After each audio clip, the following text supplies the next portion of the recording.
And we're live, I think. Should be live. All right. What's cracking, everybody?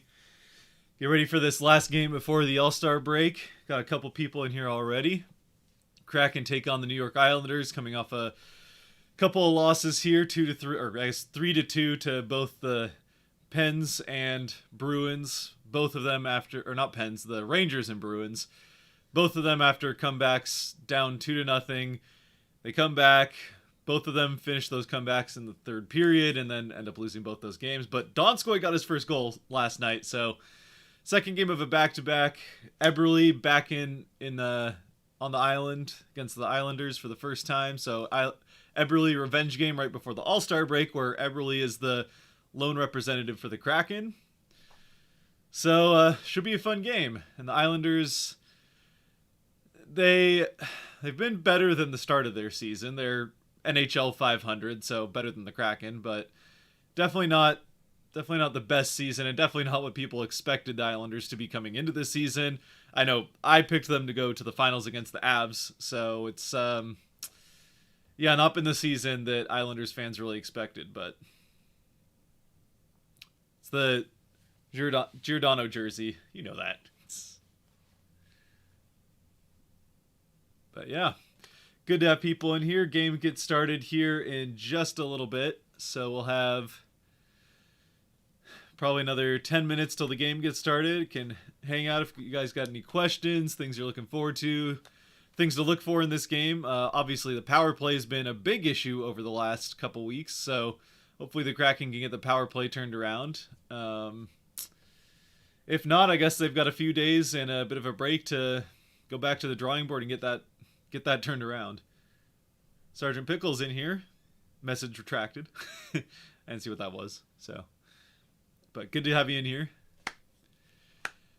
Get this game going here in a second. I don't know if anybody's excited for the All-Star game. I know like NHL All-Star is somewhere in between. I feel like MLB All-Star game is usually, or at least the Home Run Derby people are usually excited about. And then the NFL, the Pro Bowl, it's like no one cares. So I feel like the NHL is somewhere in the middle. So we'll see. They got a few interesting things that they kind of like hinted at / we have minor details, but we've never seen some of the stuff before. They have the skills competition on the fountain, the Bellagio fountain, so that'll be interesting. But I feel like that's something that can either go really well or really, really bad pretty quickly. So we'll see what happens. It's, well, at least we get fastest skater and hardest shot and the save, who makes the saves and whatnot. So it's always fun. Donskoy had he coming. That's what I kind of felt like Donskoy was going to get when he finally did get the first goal. He was just going to get a hat trick in that first game. So yeah, I feel like February is going to be his month. And, I'm going to have to knock on wood saying that because as soon as you say it's going to be his month, he'll just go on another down streak. So. But no, I think Donskoy's gonna. I bet he gets 10 goals by the end of the season, right? At least 10. I was kind of saying that he'll get that first goal and then it'll just be like an avalanche of goals making up for that first half of the season, and he'll like end up with 20 or something. But yeah, with the Kraken offense the way it's been, I don't know that 20 is necessarily realistic at this point. But I think 10, maybe 15 is still realistic for Donskoy. Obviously currently on pace for 2, so he'd have to pick things up, but he's definitely capable of it.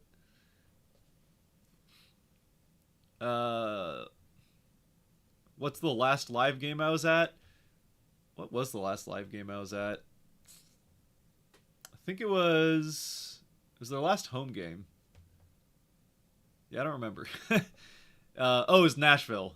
Nashville was the last live game I was at, which I guess wasn't their last home game, but it was one of the two last home games. Yeah, it was the Nashville game that started well and then kind of went downhill. So let's see. This game may be very important for the Islanders. Yeah, for the Islanders, pretty much every game from here on out is important. That's a team that absolutely expected to be making a deep playoff run after going to the East Finals, or I guess at least Conference Finals 2 years in a row. Last year being a little bit weird with how divisions worked, but went to the Conference Finals 2 years in a row, and now they're looking at an uphill battle to make the playoffs. So Yeah, I think at this point you can say that every game from here on out is important for the Islanders, who definitely miss Eberle, as they're one of the lowest scoring teams in the league, and Eberle's been one of the few bright spots offensively for the Kraken, even though he's in a bit of a cool patch right now. Let's see if you have to get a single player's jersey right now, which one would I get? I'm kind of thinking Gord on the Gord train. Gord, I think, is a good option. Yeah, there's some guys that people are probably going to be wary of because of potential trades coming, which I think the Kraken are probably going to be making. I would say between 2 to 4 trades coming up. It probably won't happen until right around the trade deadline. Ron Francis has a bit of a reputation for being one of the guys that waits till the day of or maybe the day before the trade deadline to make his moves. But I would expect Mccann would be safe. If they move Mccann, that's going to be a pretty big mistake. Some of the guys that they just signed to contracts, I would probably think to be safe. Usually, guys that get moved at the trade deadline are UFAs or maybe have a couple years on their contract, or like 1 year post, one more year after the contract. So McCann, I would expect to be safe. Drieger would be maybe an exception. I could see them moving Drieger. Um, I wouldn't expect it, and I hope they don't, but I wouldn't be surprised necessarily. Um, Geo, unfortunately, I have the Geo jersey, which I got at the start of the season before they made him captain even. Geo would be one I wouldn't be surprised to see move. So as far as as far as guys that would be a good jersey to get, if I had to get one, currently I'm thinking Alexiak, although he's been out now for a couple weeks, so that hasn't gone well for him. At the beginning of the season, I was thinking Donskoy, and maybe might still go that way. Um, McCann again, good one. Gord, I think, is a very good option. Tanev, obviously, they're not going to be trading Tanev because he's out for the rest of the season. So, if you're still on the Tanev bandwagon, even with him out until next year, then that's a safe one as well as far as that's concerned. Grubauer, obviously safe. He's going to be with the Kraken for. They're not going to trade him, so yeah, he'll be with the Kraken at least through next year, and he's got a 6-year contract, so probably that entire time. I don't know. I wouldn't expect that he gets moved. If I had to pick one right now, I would say still Alexiak for me personally, but I could see Donskoy. Donskoy's the what have you done for me lately? It goes to Donskoy getting his first goal. It won't happen unless they trade Geo, but I desperately want to see Larson on the power play. He can distribute well and has been scoring on his own lately. Yeah, it's not. I mean, I'm sure they've tried all sorts of things in practice. At this point, like you might as well give anything a try to get the power play going, right? It's not like what they've been doing has been working, and so if Larson wants a chance at it, then why not? Um, it's not a role that I don't think it's a role he's had anywhere else he's been.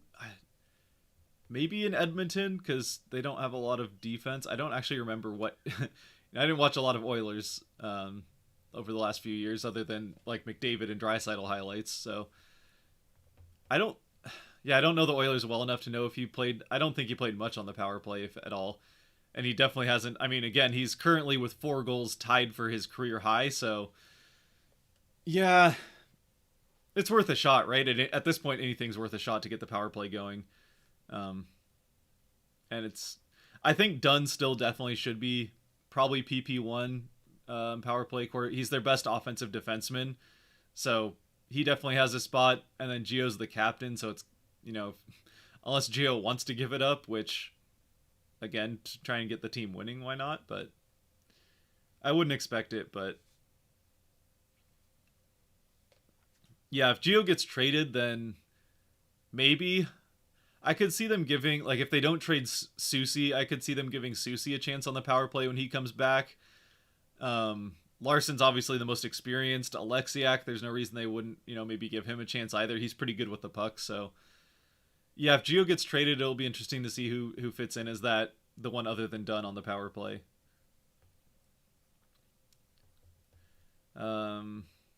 This may be a good confidence boost if we end up winning. Yeah, I mean, it always feels good to win, especially before going into a break. So I don't feel like confidence is necessarily the issue for the team right now because, again, they'd won 4 of 6, and then both of these last two games, they came back from 2-0 deficits and finished those comebacks in the third period. So I don't know that confidence is really the issue. I think it's just frustration and hopefully not over pressing too much to try and make it happen. But obviously, yeah, getting a win right before break is always a good thing. And going into the All-Star break, you want to get that win. Let's see. What else we got here? Oh, I saw an Alexiak jersey in my size at Bell Square. Maybe it's still there. Small dude problems, yeah. I don't know if like I know there's some like I know the hockey guy he's a bit shorter and he I know is in the past I don't know if it works with Adidas, but I know in the past he's gotten like the biggest youth jerseys and sometimes he can get away with that and those are much cheaper, so like there's no reason to no one's ever going to know that it's a youth jersey, and I think the logo's the same size, so I mean, obviously not on the smaller youth jerseys, but as long as the logo is the same size, or maybe you just don't even care about that, then if you fit into whatever the biggest youth jersey is, then maybe give that a chance because those are a lot cheaper. But yeah, of course there's always online as well, but it always feels good to go in the store and try it on first. Let's see. I have a theory that they keep Gio on the power play to keep his trade value up. Yeah, if they're gonna trade, and that's kind of what I was thinking with. Fleury. Like I said I don't know how many of you guys got a chance to watch the R&R from last night's game, but I was kind of saying with, sorry, 1 second. I'm just gonna turn the volume down a little bit, make sure it isn't coming in through the stream there. Yeah, that's kind of what I was saying with Kale being called up and them having the Fleury brothers play on the same line. It kind of seemed like that was maybe a hint that they're thinking about moving Hayden Fleury and they wanted to give the brothers a chance to play together at least once before they ultimately trade Hayden.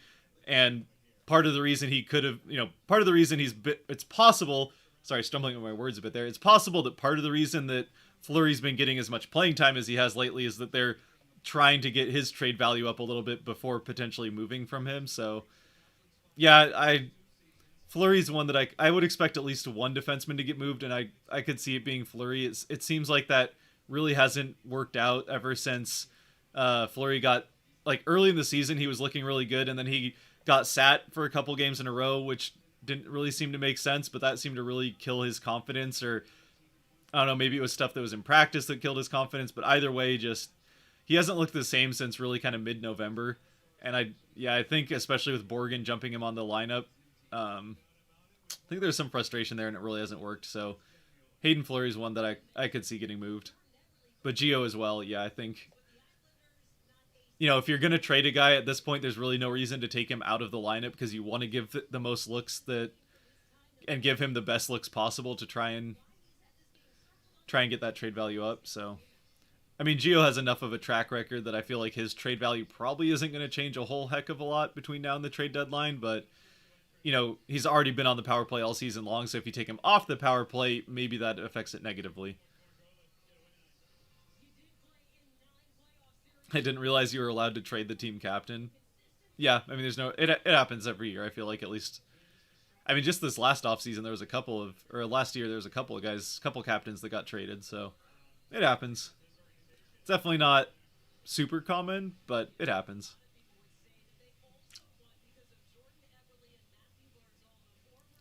Trade deadline is in March. Yeah, I feel like everyone's used to it being later now after the last couple of seasons, but yeah, it's back in a more normal location in the schedule than it has been in the past. I guess it's a little bit later because late March does seem a bit later than it normally is, but it's not like last year. It was in, I think, like late April, or it was like mid-April last year, so it's still sooner than it was last year. They should keep Susie. He was on an upswing before he got injured. Yeah, I don't think they're going to trade Susie. I thought they would at the start of the season, but it, especially with him being injured at this point, his trade, like, that's the kind of thing where his trade value probably would take a hit because he's a bit more of an unknown. So I mean, I wouldn't be surprised if they move Susie, but he wouldn't be the first guy I would look at them probably moving. I think it's a lot more likely that it's going to be Hayden Fleury or Geo that moves. Maybe both, honestly. Like, there's no reason both of them couldn't get traded. Let's see. 46 is my size. Yeah, okay, I don't know if that... I don't know much about the youth jerseys, but... My Hawks jersey is a youth. Yeah. Yeah, if you can do it... If you can pull off a youth jersey, there's no reason not to. They're so much cheaper. Oh, the youth jerseys have a different logo. Yeah, okay, so maybe the Adidas ones, the youth jerseys are... I think it is the Fanatics logo, so maybe the Adidas don't have the, like, this nicer logo, so... Yeah, maybe that does make it trickier. Because now that I'm thinking about it, I've seen kids, obviously, running around with jerseys, and maybe it's just their parents don't want to buy them a fancy jersey, or maybe they don't have the nicer logo on those, so... I don't really know. I know that's something the hockey guys talked about he's done in the past, so thought I'd mention it. Hey Scott, new fan here from Australia. Just getting back into the NHL. Appreciate your shows. They're a great help and great clear analysis. I appreciate it. Yeah, glad you're getting back into hockey or getting into hockey for the first time. If that's the case for some of you, it's a fun game.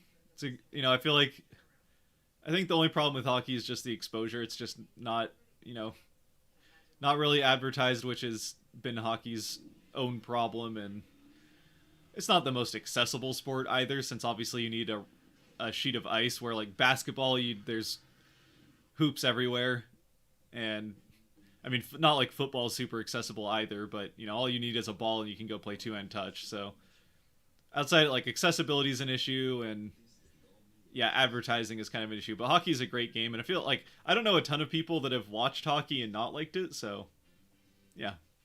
Good to have you, and glad I could help with the videos. Obviously, 101 videos are going to keep coming. I have one that I'm working on. I might end up splitting it into two videos, so we'll see. It's obvious. It's the you saw the defensive positioning basics. It'll be the offensive and transitioning through the neutral zone. So I might split those up into two. It's taken a little longer than I intended for those to take because I had some audio issues. The mic kind of gave out on like 2/3 of the recording for it, so I've had to try to figure out how to make what I can work from the audio.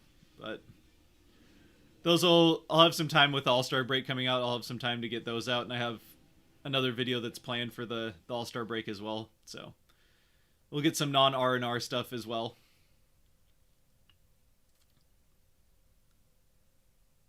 Gotta sort through the D-men this offseason.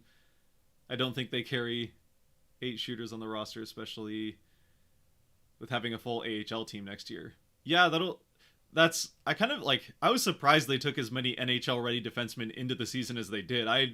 Out of the expansion draft, I was expecting Susie or Fleury to end up getting moved even coming into the season. So the fact they got through as much of the season as they did, even without defensive injuries really up until now, has been kind of surprising to me. They really stuck with that rotation of Borgen, Fleury, Susie, Lauzon, and yeah, just rode that rotation for quite a while, which I think is part of the reason that especially it seemed to have affected Fleury. Wow, that got loud. Sorry about that. It seemed to really affect, like, that rotation and the lack of consistency really seemed to at least affect Fleury's game. Borgen seems to have been able to work through it, and Susie as well till he got injured. But yeah, I think a defenseman gets moved. Maybe even 2. All right, here we go. Puck's about to drop. Grubauer in net.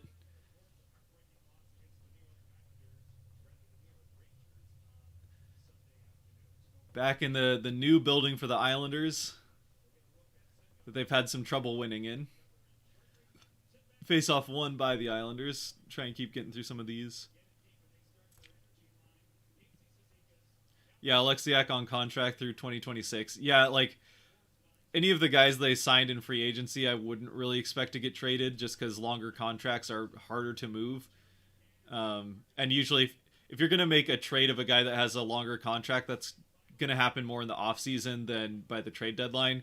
Trade deadline is usually a lot more guys with expiring contracts or maybe 1 year left that are, the team's just looking to get some extra help making the playoffs or making a run in the playoffs, and that's pretty much it. So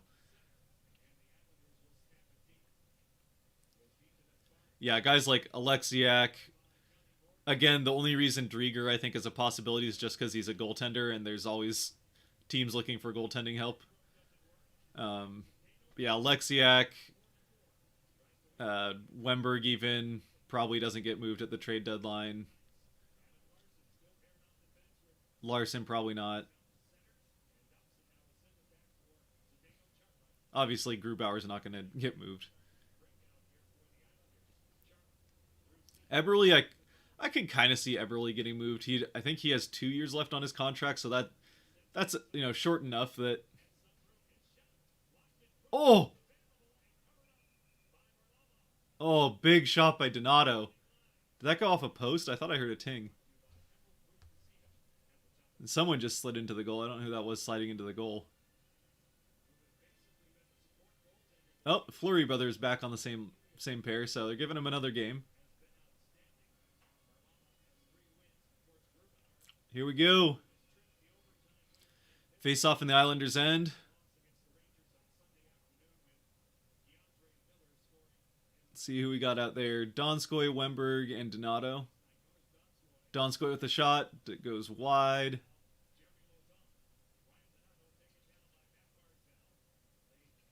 Donato down in the corner. Donskoy up with it. Out to Wemberg. Wemberg shot. Rebound. Oh, kicked out to Islanders. He is definitely some scrambling there from scrambling in net there on the Islanders. Let's see here. Let's go Kraken. Absolutely. Let's go Kraken indeed. How's it going, Blaster? So, yeah, Blast. Let's see. What else we got here?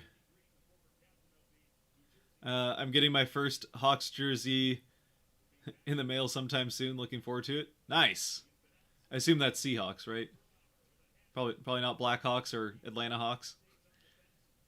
Out of curiosity, which Seahawks jersey? Assuming it is Seahawks, or I guess just which jersey, depending on who it is.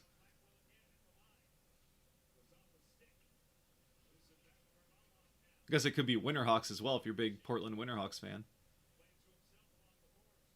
But the Seahawks are the real Hawks, right? Plays it out of the zone. Fleury back into the zone, dumped in, but Islanders control, and they'll break it out. Who's my favorite goalie on the Kraken? I mean, I don't know. I like both of them. Like they've both had rough seasons, and yeah, I think both of them have the ability to be very good for Seattle down the road, and in the long term. It's obviously not worked out so far, but especially considering both of them have had issues and kind of some of the same issues, I don't know that it's something that could be fixed.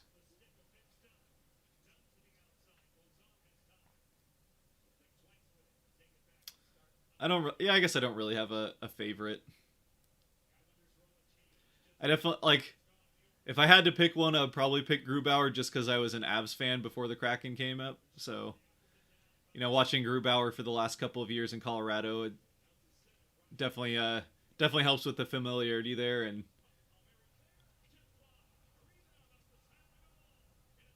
woo, Grubauer got outside the goal there, but managed to cover it up well outside the net.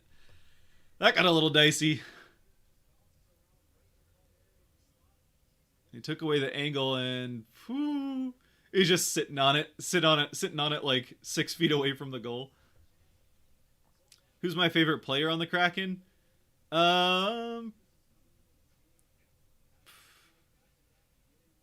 Probably it was. I don't know. I feel like whoever my favorite player is will, like, I have a favorite player, and then they either go through a cold streak and get injured, and then I've got a new, like. I do like Gord a lot. Gord's just got the Yeah, he's got the attitude of, little attitude chippiness. Not really a rat, but like a little bit of that, like, get under the skin tendencies. It's always fun. Tanev was a lot of fun in that way before he got injured. Donskoy I really like because again he was played for the Avs. Donato I've really liked. I really like Donato just because he's like Donato's been the. I mean, there's been a number of Kraken players, like obviously Mccann as well, who have had career seasons for the Kraken this year. But Donato's been the one where he was kind of like a, we're gonna need forward depth, so what the heck, let's sign this guy. He's got some talent and hasn't been able to make it work anywhere, so we'll give him one last chance. And yeah, he's been fantastic for Seattle. So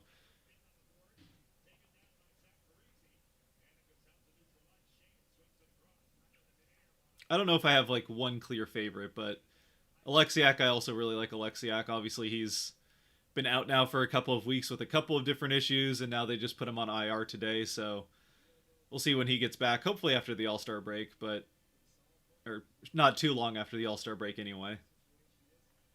What a play by Grubauer! Yeah, that was definitely an interesting one there, but he kept it out of the net, and that's all that matters. How's the baby? He's doing well. Might have heard him squeaking a little bit earlier. He was being loud upstairs. Door was open for a second. Let's see, dumped in Johansson.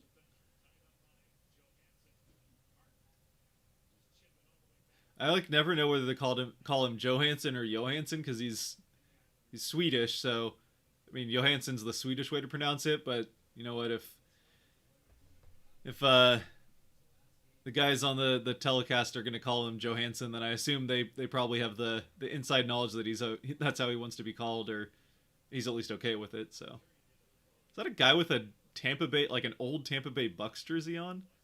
That's weird. You're in the wrong city and the wrong sport, my guy.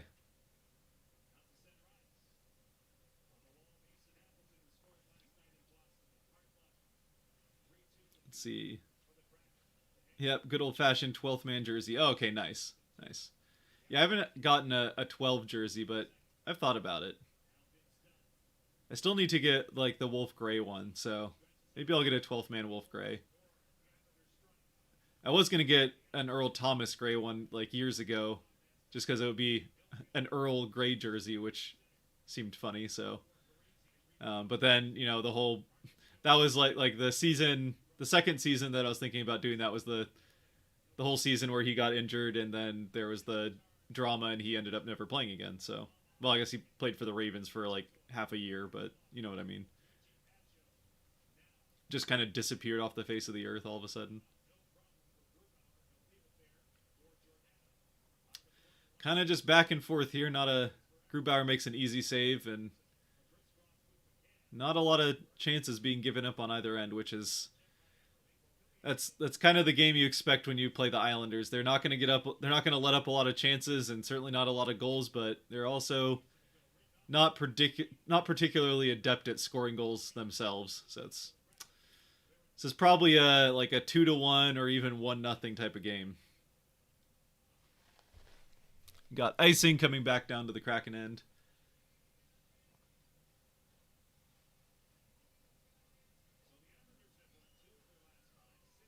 I want Eberle to get a goal though, right? You gotta hope that Eberle gets one. Just Islanders like, we can't score, and Eberle's putting up points for Seattle.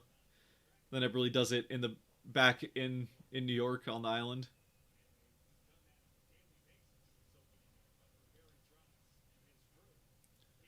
Let's see, Drieger and Gru both seem to get exposed to more high danger chances than most goalies. Well, certainly than whatever goalie the Kraken are playing at the time. But it's gotten cleaned up a little bit.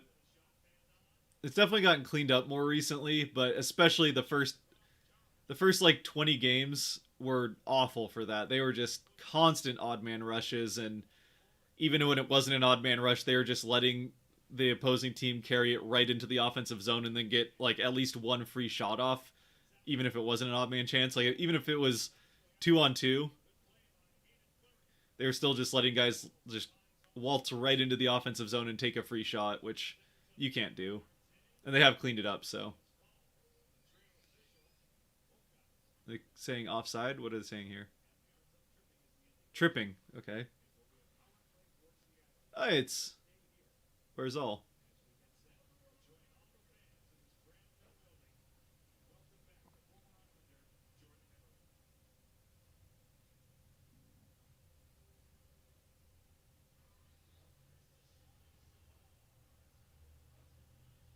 All right, Kraken power play. Let's go. 0 for 6 last night and 2 for 31 over the last 8 games. So let's just say we're not hopeful going into this Kraken power play, but we'll see. It's gotta turn around at some point, right? Like it can't get a whole lot worse than it has been. So at worst, it stays the same, which is somehow worse than their 5-on-5.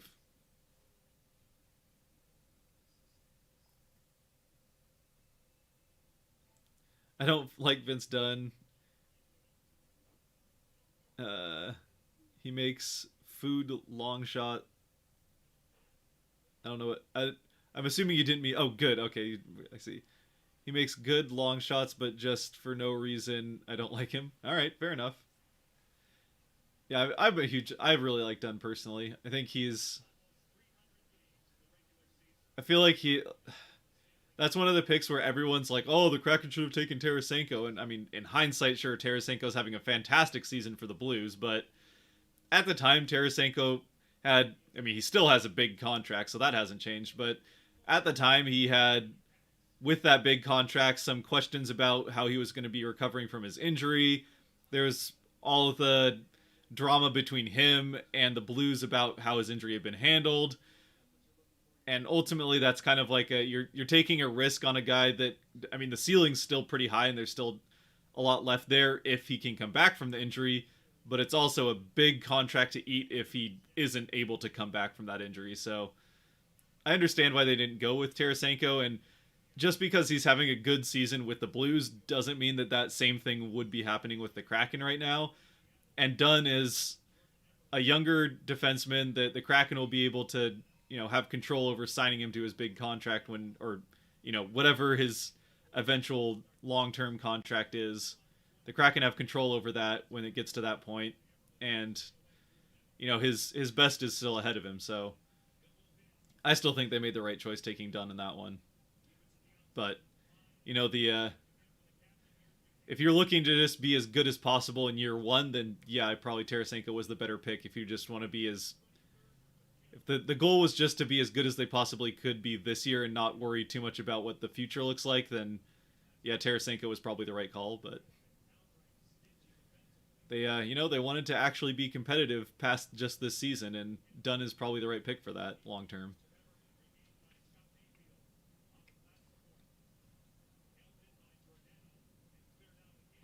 I wonder what you look like with the Seahawks helmet on. I've put it on a couple of times. It's pretty tight, but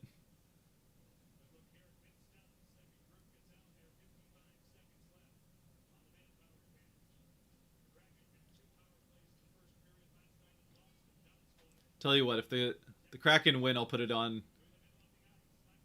at some point after the game. We'll find a point after the game if the Kraken win.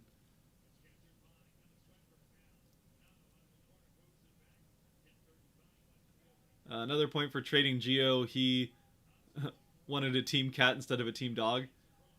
To be honest with you, I'm with Geo on that one. I'm cats over dogs personally, but not that I don't like dogs. But I prefer cats. Hopefully, like I know that's not necessarily always the most popular opinion, but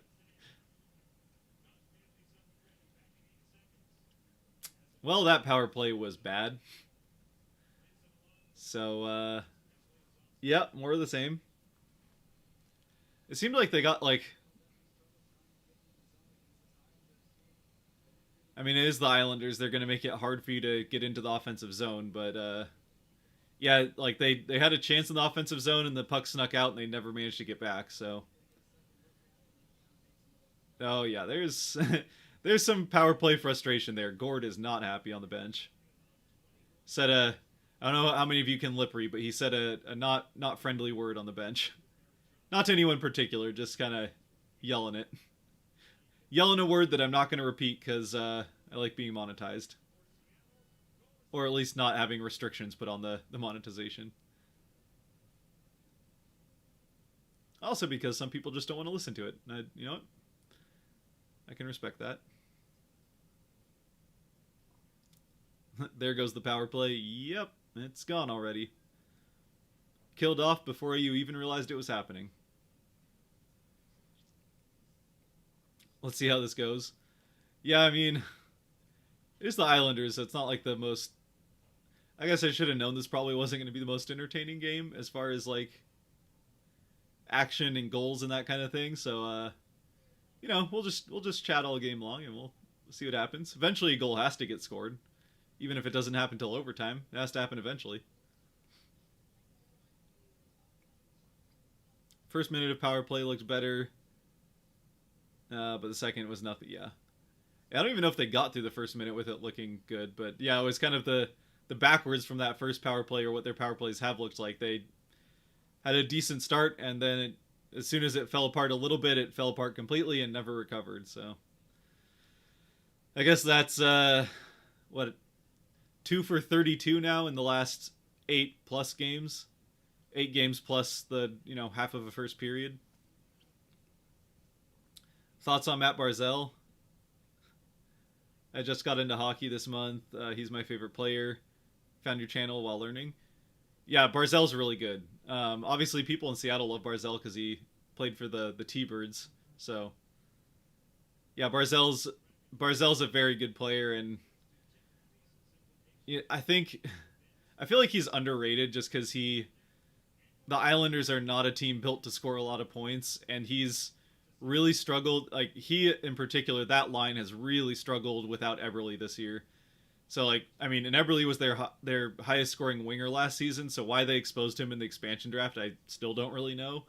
I guess they wanted to make cap room, and a way to make cap room was just have a contract taken off your hands, which I think that's one that the Kraken were all too happy to do for them. Well, Kraken win the face-off, but it comes out of the zone, and now they try to get back in. Oh, Wemberg keeps it in. Down to Donato. Puck battle along the boards. Gio pinching in. All right, and the Islanders are back out.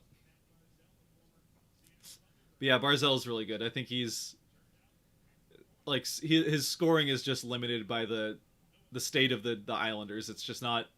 The Islanders aren't going to play a game that's going to score a lot of points. They're all about shutting down the opposing team, making sure the opposing team doesn't score any points, and then capitalizing on mistakes that they make and trying to turn those into goals going the other direction. So it's not like the Florida teams where it's fast paced. I mean, yes, the Lightning play solid at all because the Lightning are stacked, or less so now, but still are so good. But it's not like they're pretty much the exact opposite of like the Oilers or the Leafs or even the Panthers to some extent. They're much more just sit back, play defense, wait for you to make a mistake, take advantage, and not, take it to the opposing team and just try to outscore them. So I think if you put Barzell on one of those higher scoring teams, he would be a lot more talked about as far as like one of the stars of the league. Not that he isn't. I mean, he's people still recognize how good he is. He just isn't going to put up the same points while the Islanders are playing this style of game. But a good choice if you're going to get a jersey. Islanders aren't going to let Barzell go anywhere for a while, I would expect.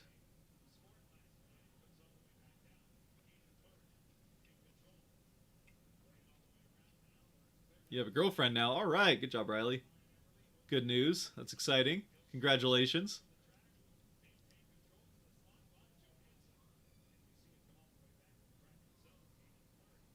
I think Grubauer has a good future with the Kraken. Yeah, I think so too. He's already. I mean, he's already looked better since the start of the season. Obviously, the start of the season didn't go well for him or much of anyone on the Kraken. Um, weirdly their offense was kind of the best part about the team early on. Um, but yeah, he's already looked better, and that was he had kind of the same thing in Colorado when he came to the Avs from DC. Was he just had his first like 20 to 30 games for the Avs weren't particularly great, but as soon as he kind of like had a chance to warm up to the system and understand what was going on and the type of defense that was being played in front of him, he got much better over time. And for the Kraken, it took a little bit longer. It took more in the range of like 30 to 40 games for him to figure that out. But again, the Kraken defense was all new to playing with each other, so he's trying to learn how to play behind a defense that's trying to learn how to play with each other. So yeah, I mean, it's in hindsight, it's not terribly surprising that things went the way they did as far as how his progression went. I think the most surprising thing is just how slow the defense started, because that was supposed to be the strength of the team coming in, as well as goaltending. But if you have bad defense, the goaltending is going to suffer.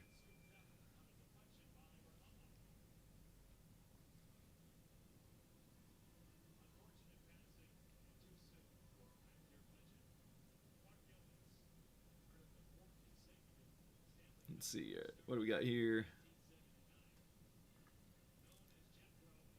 Last night they let the Bruins clear and dump the puck too easily. Yeah, I mean, the Bruins are a good team, so. And there's some nights where I think last night was a little bit of this where loose pucks just seem to always find Bruin sticks and not Kraken ones, which I did notice there were definitely some times where there was like two or three Bruins hanging out outside of a puck battle and nobody on the Kraken. So as soon as that puck comes out of there, there's no one there from Seattle to pick it up. So naturally the Bruins are going to get it and then get it out. But there was some amount of just the Bruins. The puck was going to the Bruins for. Fortunately, they didn't really. I mean, I guess they did get a couple somewhat lucky bounces into the net, but I mean, you can't go 0 for 6 on the power play and complain too much about anything else really, especially when you only lose by one.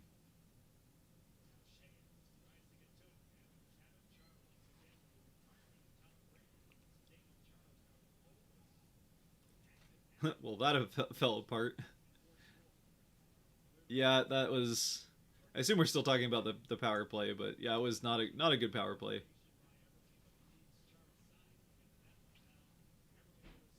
Oh, here we go. Eberle with the steal. Oh no! Oh, passed it over to Mccann. McCann got it back to Eberle, but the puck just went right past his stick. I don't know that he would have gotten a particularly good shot off because there was definitely some guys in front of him, but yeah, bummer of a not really a turnover, but a bummer of a lost puck there, lost possession. Ooh, nice play. That was Kale.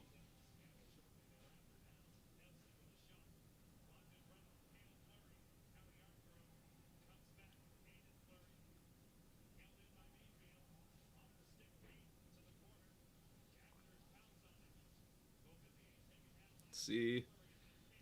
Kraken still trying to get it out of the zone. They're able to. Yarncroak. Oh, dumped back past Lauzon. Fortunately, no one was there to jump on that because that could have been a bad turnover the other way for a breakout or breakaway. Let's see. She's from Japan. Oh, that's cool.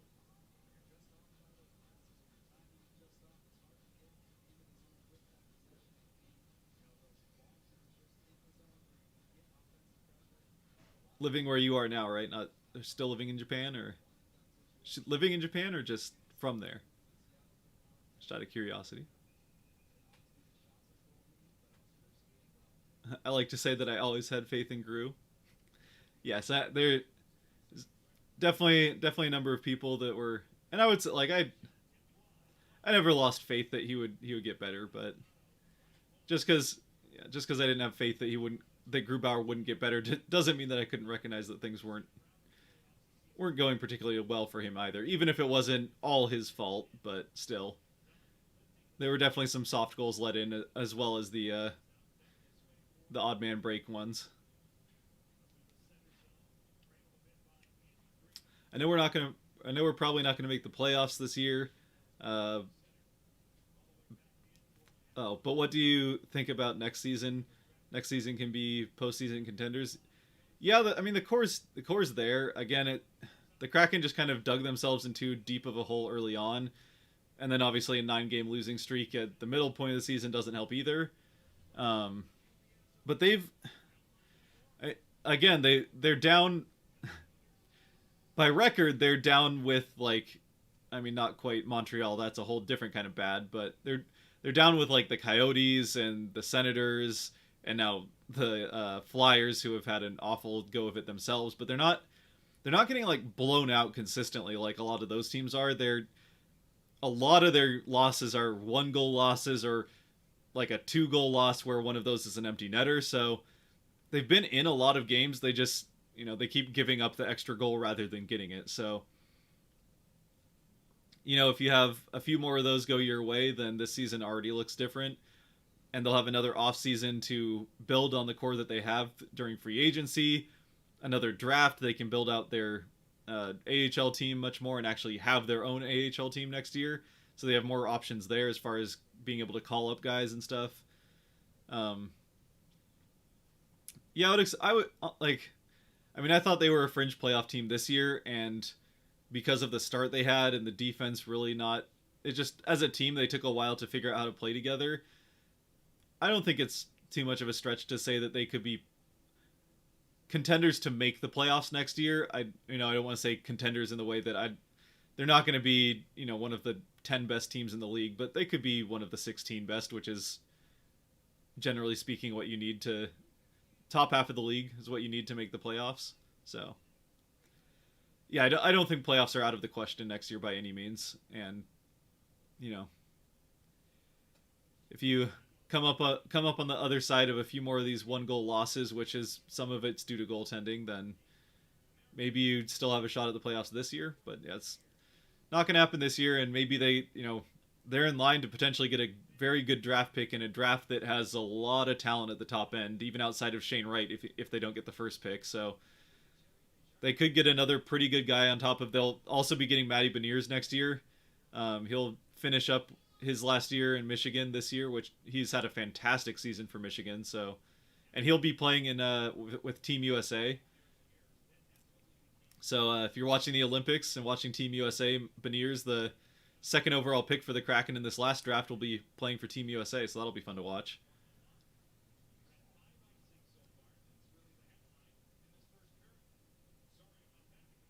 All right, slowly worked out of the offensive zone. Easy shot on goal for Grubauer to direct wide.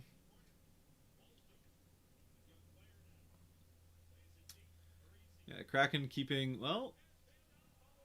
Oh, that was dangerous. I was about to say they're keeping everything to outside, but I could see that developing. There's a couple of Islanders in the middle waiting for that feed from behind the net, and it got out there, but neither of them could get a stick on it. Mccann bobbled a puck and got back to it, but couldn't get a clean shot off. Yarncroke trying to get it out from behind the net. Oh, nice play by Gord.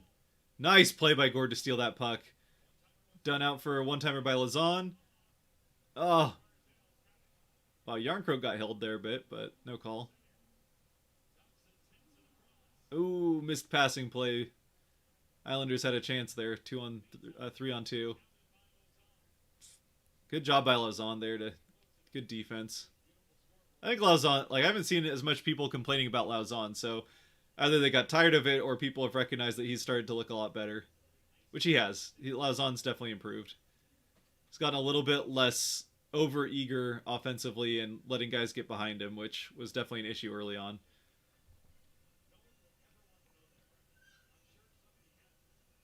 She lives in Japan? Okay. That's cool. Maybe you'll get to visit sometime. I've never been to Japan. Seems like a cool place. Love to go skiing there sometime. Skiing in Japan looks pretty cool.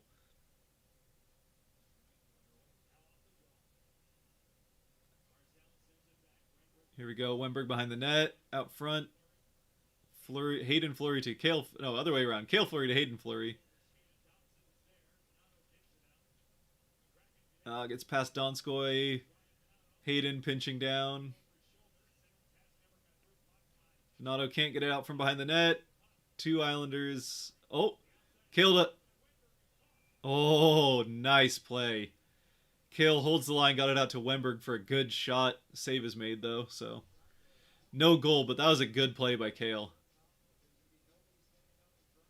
Just picks up the puck and passes it right back from the direction he came in. Right out for the one-timer from Wenberg. Okay, that was probably going wide of the net, but... Gloved down anyway, so face off in the Islander end.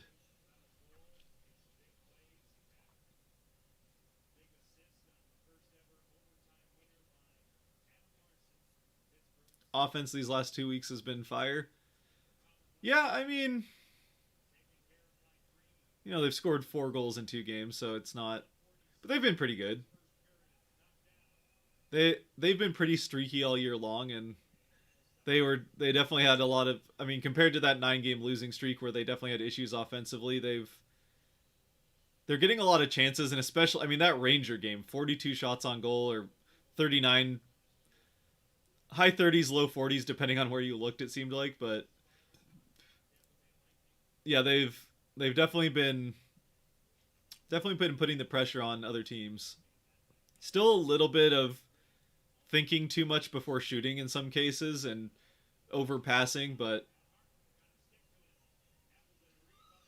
Oh, Appleton turned it over. It's okay. Cleared around the side so no one can get to it. Gio with a nice hit. Larson's got it out of the corner. Right back to Appleton. Try to get it out.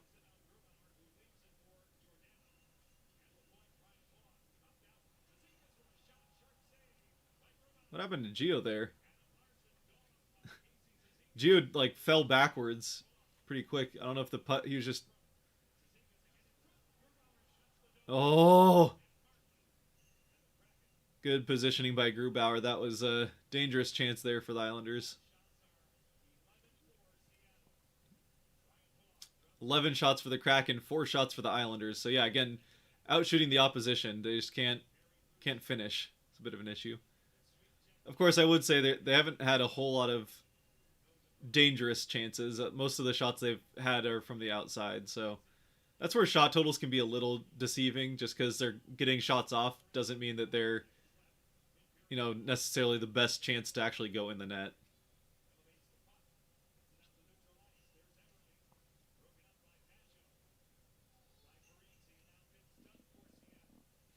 But more shots is usually not a bad thing.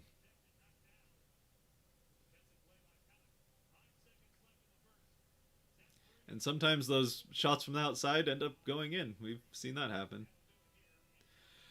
All right, and that's the end of the first. Another scoreless first period. So, I've seen a lot of these scoreless first periods lately, and it's better than being down 1-0, which we saw quite a bit of for the first half of the season.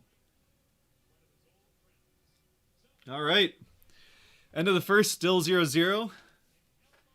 So even though I've kind of forgot for a second, you know, I'm not always the best about keeping up with the score over on the other screen. Or I guess, I mean, you guys see it on the same screen, but... Get this period changed before I forget about that.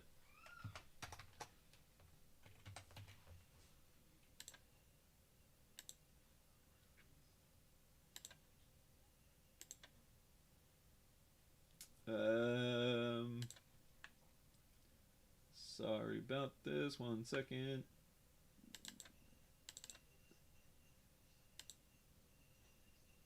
All right. That should do it. There we go. Now I don't have to worry about forgetting. All right. So scoreless first period. Pretty much what we expected from the Islanders. Lots of defense, keeping the puck to the outside. The Kraken are out shooting the Islanders. They said 11-4, and I don't think there was another shot after that. So I guess I can pull it up here. Get the game cast up. Yeah, 11. So the Islanders got one more shot. So it's 11-5.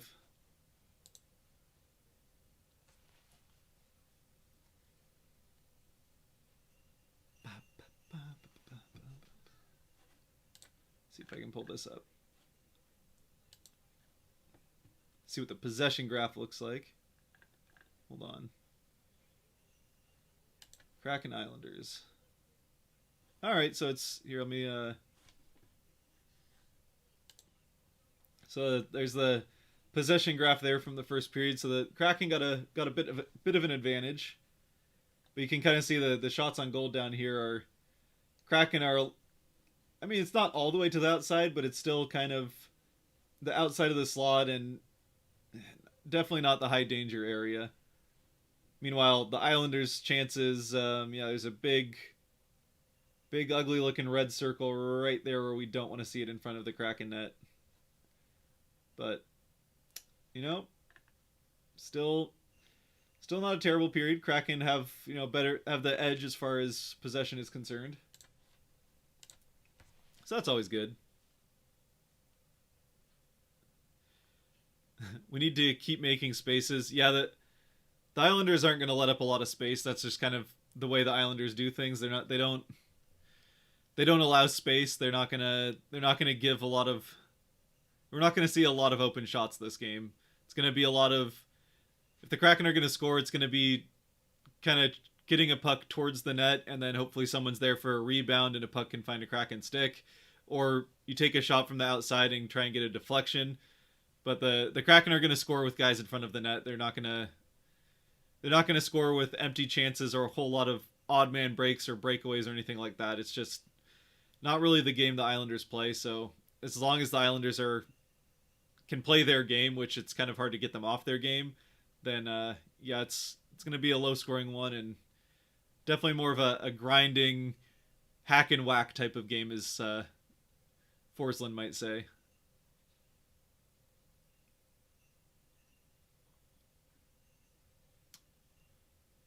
Do I have a Patreon? No, I do not have a Patreon yet. Although I'm working on getting that set up, as well as still working on the Discord. I know I keep saying that, but we have it up eventually. It's just finding time has been a bit of a challenge, and there's more to getting a Discord set up to actually have it set up well and be, a safe place and all that. So it'll happen, but I just want to make sure it's done as well as I can possibly do it before it's just shoved out to the world. And that takes time.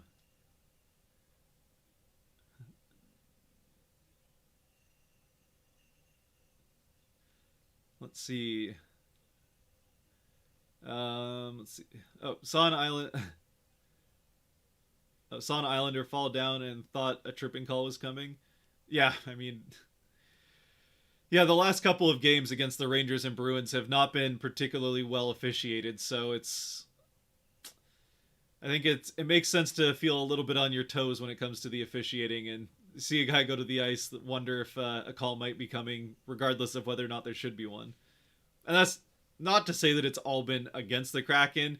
Both of those two games were poorly officiated, really, in both directions. It's just that the Kraken kind of got the worst of it, I guess. I mean, with the Ranger game, one of the calls that went badly against the Kraken ends up deciding the game at the end of it. And then, the one for Boston, there's at least one bad call that ends up with a power play in the back of the net. But again, the Kraken go 0 for 6 on the power play, so it's not like you can really complain about that too much. It's just Kraken didn't take advantage of the numerous opportunities they got while Boston did.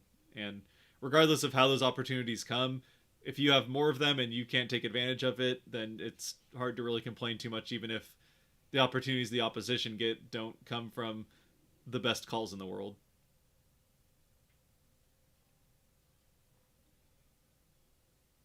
That's the shot graph for most of our games.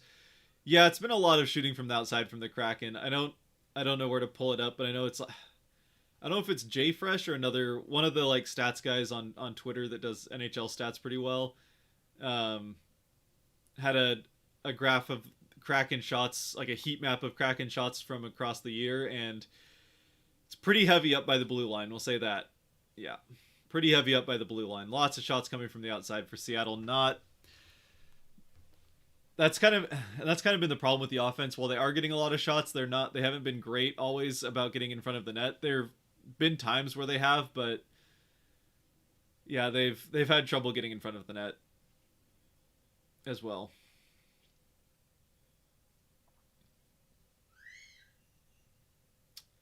Let's see. I'm here. What's up, Sean? How's it going? Hi, Scott in chat. Who's your favorite player this season?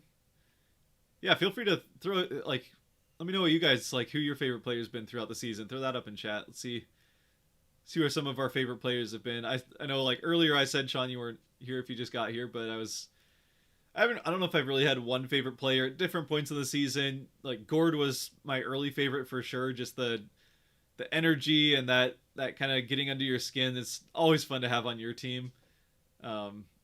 And Gord was pretty good for the, like, he was outside of Tanev. He was definitely the second main energy guy. And I felt like kind of this middle of the season portion, he's kind of become a little bit less noticeable and not, yeah, I don't know, for whatever reason, it doesn't seem like he's been the same player he was early on in the season.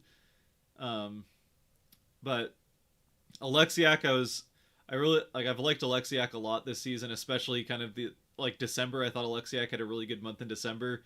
Unfortunately, these last couple of weeks, January's been a rough month for him, getting sick and then a lower body injury, and now he's on IR. And so we'll see if he can hopefully get back for the end of February. But yeah, Alexiak, and I talked about Donato as well, and obviously like Mccann.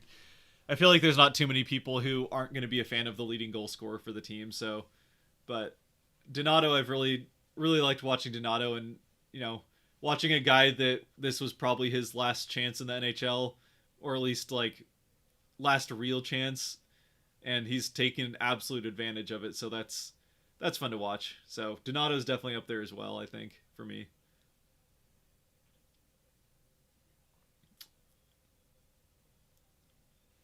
What's the shot graph for?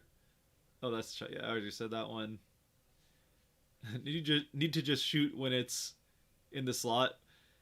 Yeah, I mean, if they can get to the slot, you got to shoot from the slot. The problem the Kraken have had and are going to have in this game, just the way the Islanders play, is getting to the slot with the puck on your stick and the ability to take a shot. That's not something the Islanders are going to let happen very frequently. So,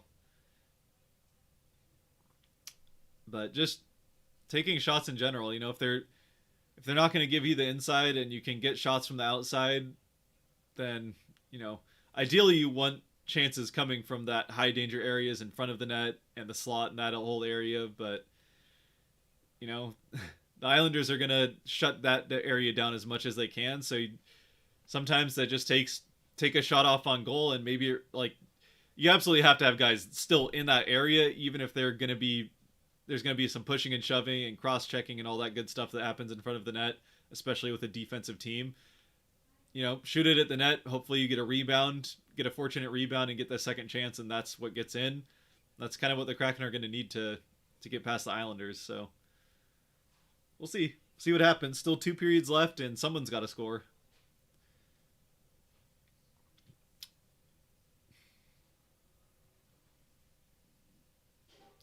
Does Barzell still play for the Islanders? Yeah, he does. Yeah, Barzell still plays for the Islanders. So he's been out there.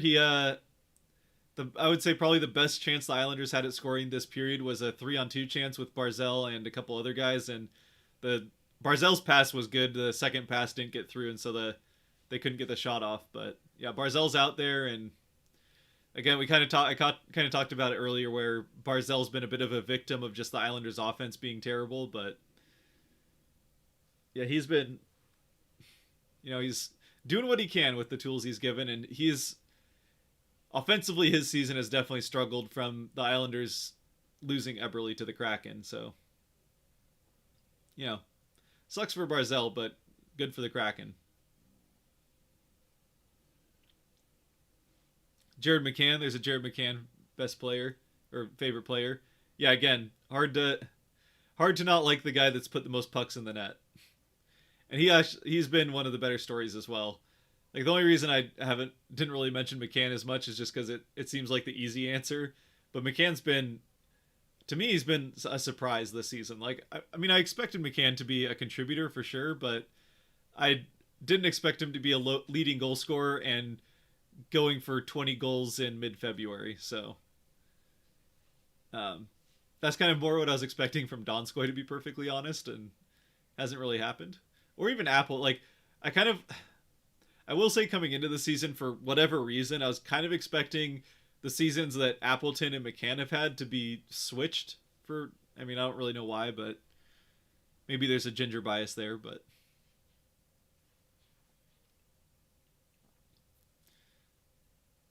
not that I mean, Appleton's been really good defensively. Oh, here we go. They're talking about Barzell on the. They're showing some Barzell highlights from his Seattle Thunderbird days. I'm sure it'll be fun for him to be back in Seattle playing in the new arena, having played in Key Arena back before it got taken down when the T-Birds still played in Key Arena. So coming back to play in the rebuilt building under that same roof, I'm sure will be fun for him.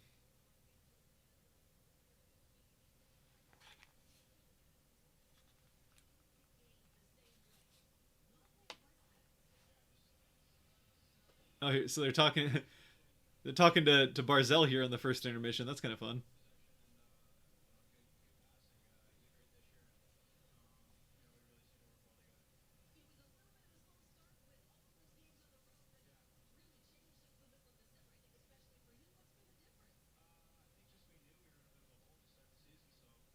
Sorry, I'm listening to them talk to Barzell talking about missing Eberly, which they definitely have, and the turnaround.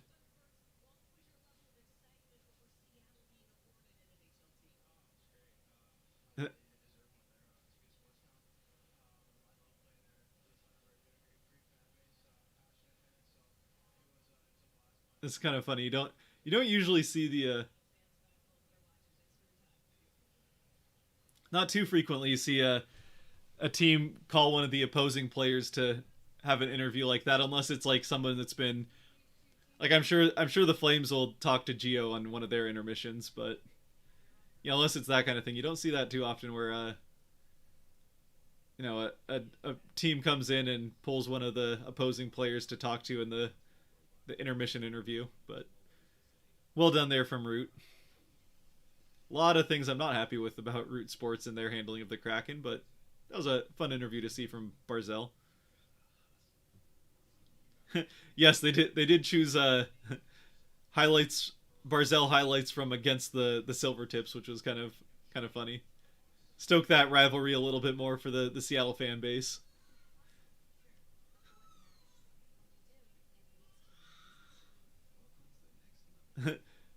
Silver Tips versus Thunderbirds is the only time I've ever booed a Seattle team. Oh, so Everett's your team, Sean? Yeah. I don't know if I've ever booed a Seattle team. I don't think so. Unless it's like frustration with the Mariners, but that no, I don't really do that. I don't have enough of the Philly blood. So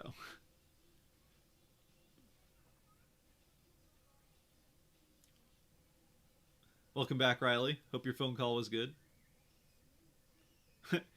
First from Mad, appreciate it, Mad. Thanks for stopping in for the stream for a second. Give me that good first. Appreciate it.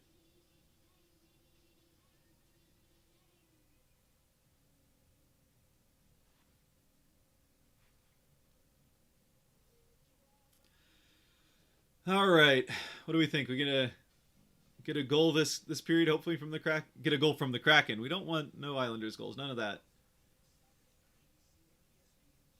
NHL All Star Game on Saturday, and then obviously the Olympics coming up, which I'm definitely interested to watch Team USA play. I was when before the all the COVID postponements and all that happened. I was thinking about doing like R&R style videos for Team USA, but I don't think that's gonna happen. With I can't really do that and Kraken games, but we'll see. I'll still like R&Rs. I'll still give updates on how Beniers is doing, that kind of stuff. Because it's gonna be fun to watch Beniers in the play for Team USA.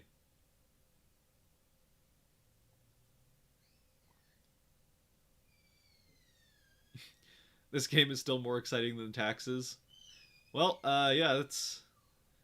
I would hope that's true of most games, most sporting events. More exciting than taxes. I'm not a fan of soccer, but I'd rather watch soccer than do taxes.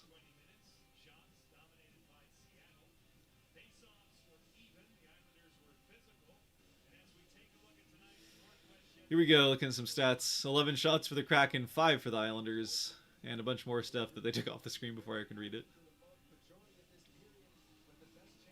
Yeah, this has been a period played very much in the neutral, or the first period was very much played in the neutral zone and along the outsides of the offensive zones. I will say that while we looked at that shot heat map, while the Islanders' chances were kind of out in front of the Kraken net, they weren't like really open chances. They were all contested. There's stick lifting going on, Kraken sticks fighting for pucks to make sure that clean shots couldn't get off. So, could be a lot worse. There you go. Looking at the Kraken will be back. Next game is a week from today on the February 9th against the Coyotes. So, yeah, chance to right that wrong from earlier on in the season. Then we get the Ducks, a chance to beat them for the first time, and the first meeting against the Leafs on the 14th. So, if you're in Seattle and you need a place to go for Valentine's Day, then there's a Kraken game. Yeah.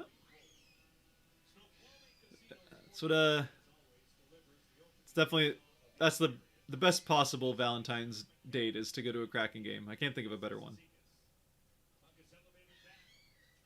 If you're into Valentine's Day, I know not everyone is. I'm not really, personally. But if you are, good for you. Have fun.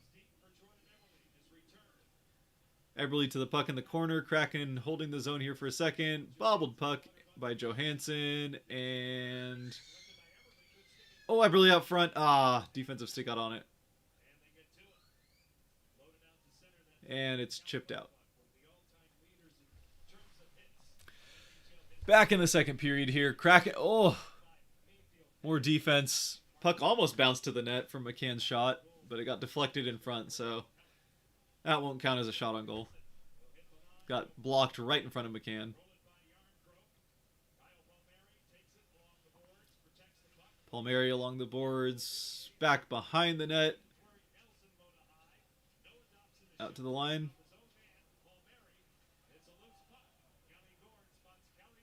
Ooh. The sticks got tangled for a second there. I thought that might be like holding the stick, but I think he just got him with the stick and Kraken get it out. Cale Fleury up to, I think that was Yarncroke. Oh no, it was Appleton. But turned over and out. Islanders back into the Kraken zone.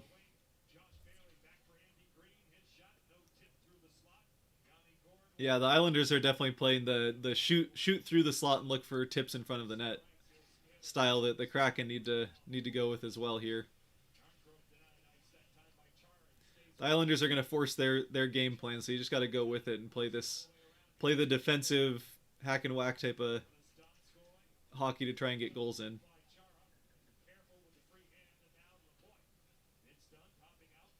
Donskoy along the line. He's going to take a shot. Nope. I think he was looking for someone to be on the side there, or looking for a deflection maybe, but just put it right through the open spot into the corner. Oh, Donato got tripped trying to get a breakaway. Oh, and then he lost the puck.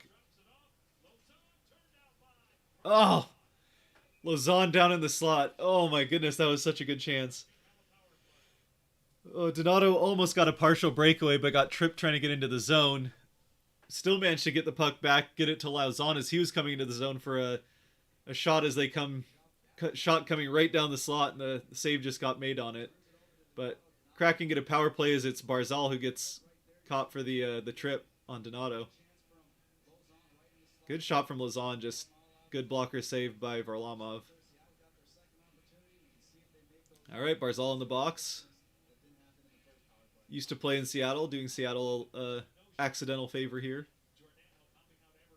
Well, I mean, it's the Kraken power play as it is right now, so I don't know how much of a favor it is, but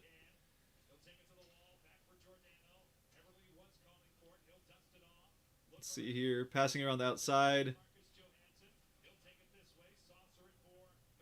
Again, it's just not quick, no quick passes. They're just kind of like they're passing it around the outside, but they'll pass, handle a couple of times, look around, pass, handle a couple of times, look around, pass.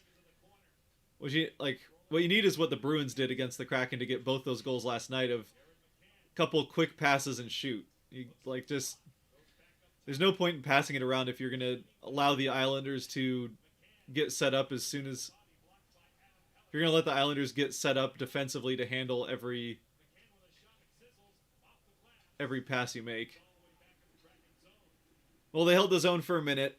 Got a Mccann kind of whiffed on one shot and then missed with the second one, but change for the power play 2 unit. Wennberg carrying it in. Donato, Donskoy will get it. Whoa, careful there. Wennberg out to Donskoy, plays it with his backhand. Gord out to Dunn.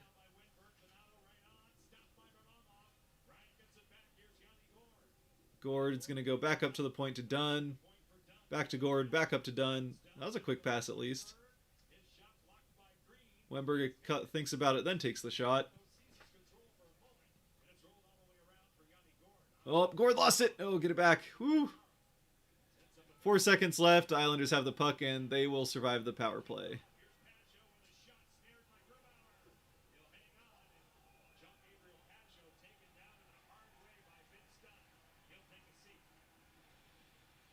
So Pajot gets the shot off, and Dunn's going to get called for... Yeah, Dunn gets called for roughing. Dunn didn't seem to... Let's see what happened here. I didn't actually see... Yeah. I think Pajot was just going down and... Yeah, I don't think Dunn did much there. I can see where full action they saw something, but there was nothing there. So, bit of a soft call there. Just kind of an awkward fall right around Dunn, and yeah, I don't know. Not a great call, but it's not as blatantly bad as some of the ones we've seen in the last couple of games. At least live action. On replay, it looked pretty bad, but.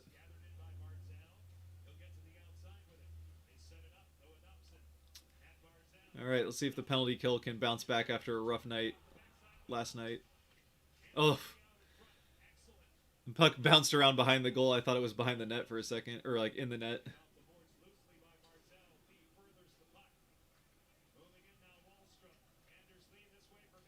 See, look at this passing. All right, well, that wasn't a good example. All right, Blackwell. Yeah, so they're like...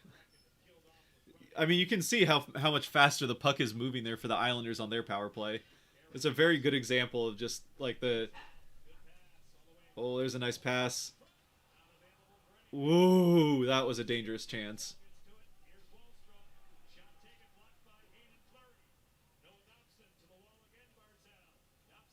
Fleury, nice block.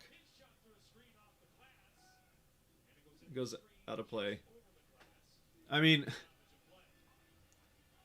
it's so...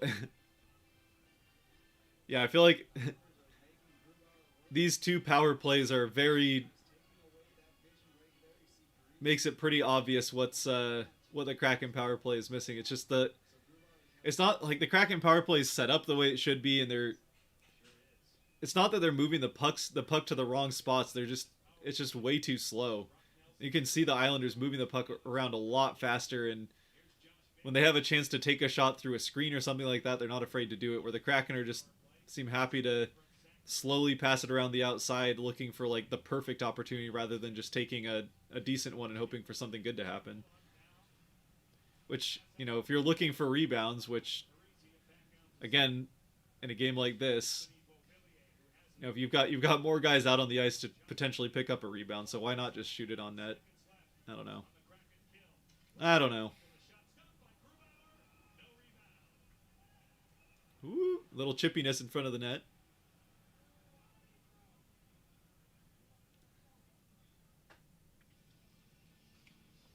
My Rams are going to the Super Bowl. I am going to be very adamantly cheering for the Bengals, I'm sorry to say.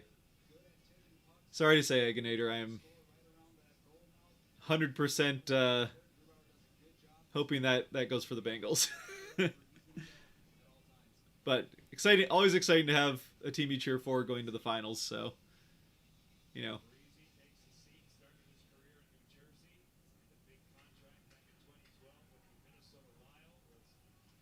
Islanders have played a lot less games. Yeah, the Islanders have a lot of games in hand still, so like we talked about, that every game's important for them, but they do have a lot of games left to play compared to most other teams, almost every other team.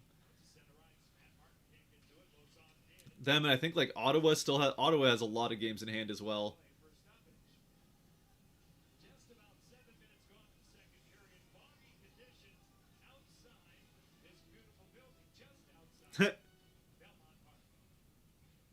It's a nice. I've heard a lot of people say that the Islanders' new building looks good when they do like aerial shots of it. But yeah, it's tough to get that nice aerial shot when it's covered in fog.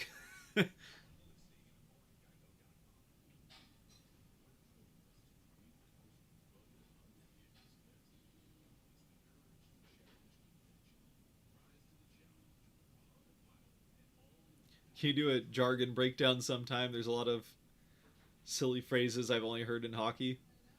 I Yeah, I suppose. I mean, I think part of it's like what I think some of those it's kind of hard to recognize. Like it's so used to using it that it's hard to know exactly which ones. It seems so natural that you just kind of don't think about which ones are hockey terms and which ones are I don't know. I don't know if that makes sense, but I think like chippy is not just a hockey thing. It might be used more frequently in hockey, but yeah, I mean just getting a little heated, a little pushing and shoving, you know, a little disagreement, if you will.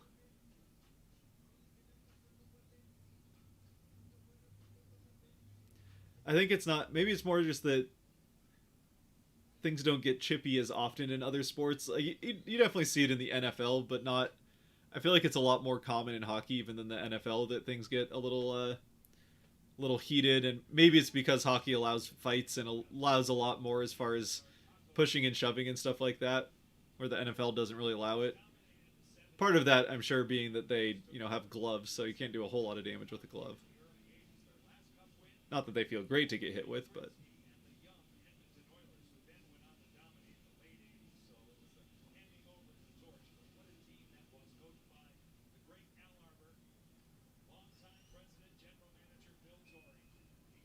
and Islanders offside. It makes me think of Letterkenny. Yeah, Letterkenny's great. Oh, Riley and Jonesy and Letterkenny, definitely some of my favorites.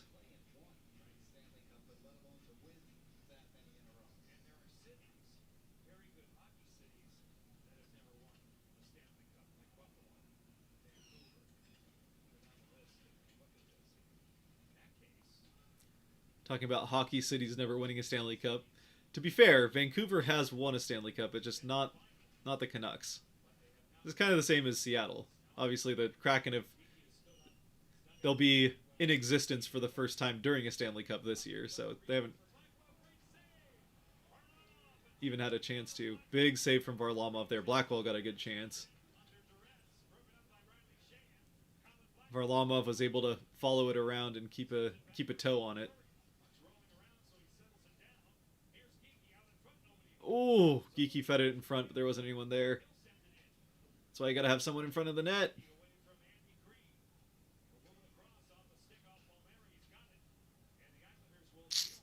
Tried to go for a crossing pass, got broken up.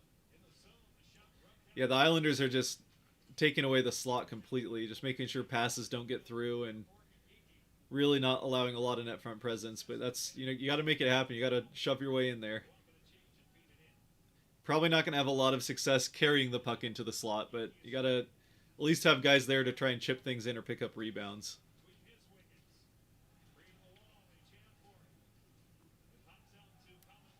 Blackwell's got it back. Blackwell's had a good game so far.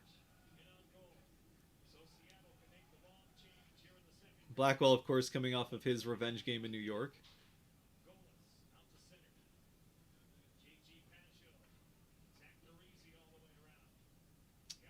Islanders dumping it in.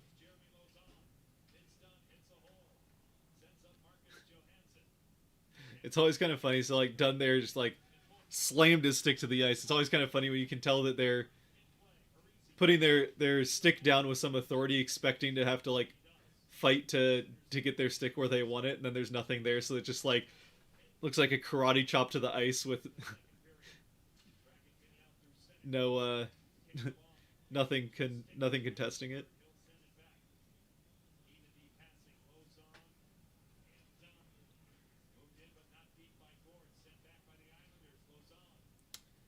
Oh, yep, Root Sports having some issues there. Spend a little time in the neutral zone back and forth. Appleton gets a shot. Oh, it bounced. Where is it? Oh, went behind the goal. It bounced like up and over the goal. Just right along the angle of the camera too, so you couldn't like tell if it could tell it went over Varlamov, but I couldn't tell if it had gone between him and the goal, or obviously it ends up behind the goal.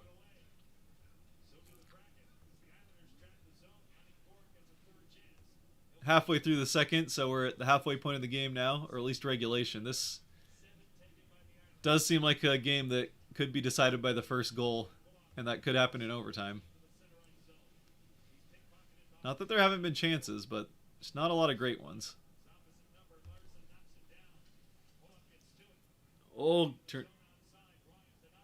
Donato down along the outside.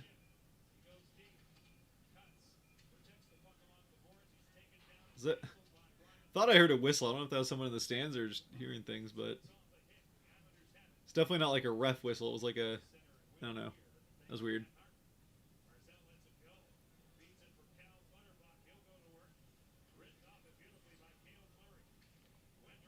Clutterbuck's a great last name. I hope the Kraken win. Yeah, me too. Definitely me too. Let's go Kraken. Hope we get the win here.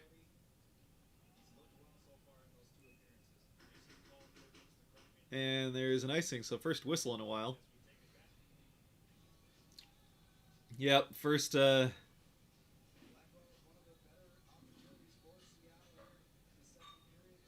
there you go. Yeah, Blackwell just picked up a rebound off a block shot, didn't actually get to the net, but he gets a stick off of a rebound of a block shot and got it down to the net. Oh, that was a dangerous shot. It was backhanded in the slot, so it's the kind of shot that you like goaltender might not even see coming, but Grubauer is able to make the stop. And puck in the netting, so we'll get another stoppage here. Oh, it's Zdeno Chara. How about that? Forgot he was there.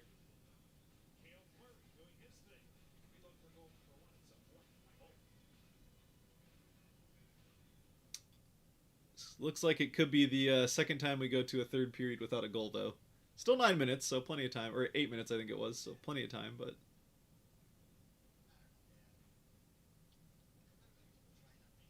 You like my Kraken jersey? Me too. Yeah, the Kraken jerseys are super nice. Still gotta get around to buying my... Well, I guess I got a gift card for Christmas, so I won't be spending my own money, but getting my away jersey I got to figure out who I want though. I'm still thinking Alexiak, but I might go for Donskoy. I don't know. I'll probably end up with Alexiak for the away jersey.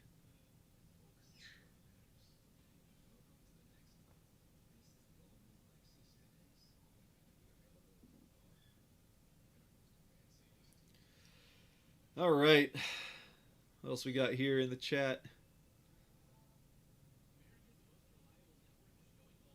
I saw Barzell a bit playing with WHL teams in Everett. Nice. Oh yeah, that was from earlier. Eggonator, I hope I didn't scare you off. Eggonator was telling you I want the Bengals to win. But you know, I'm a Seahawks fan. I'm not gonna like the Rams very much by nature.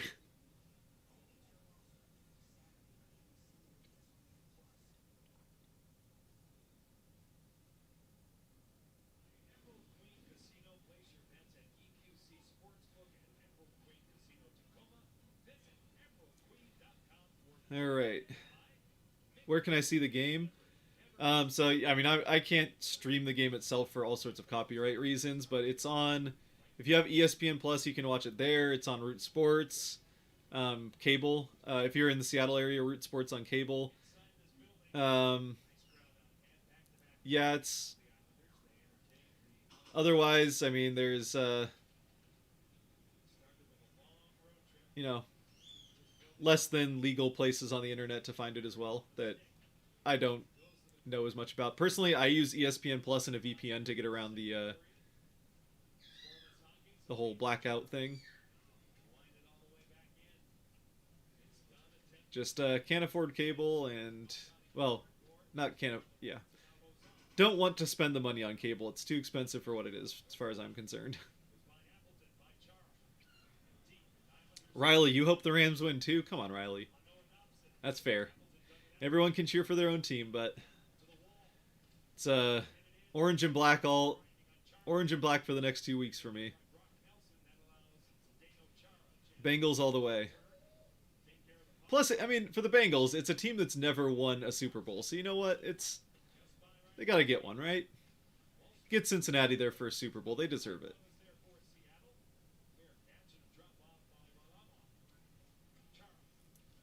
What VPN do I use for ESPN Plus? ExpressVPN.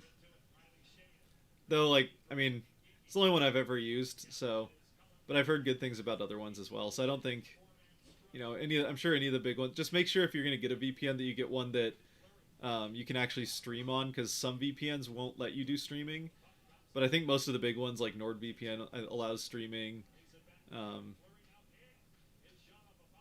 Yeah, so there's a few of them that do, but just double check that if you're going to get a VPN that it does allow streaming before. Oh, big save! Woo! Grubauer. That was the best shot of the game right there. Either side. Big crossing pass, and Grubauer got back in time to make the save. Crossing pass for the one-timer.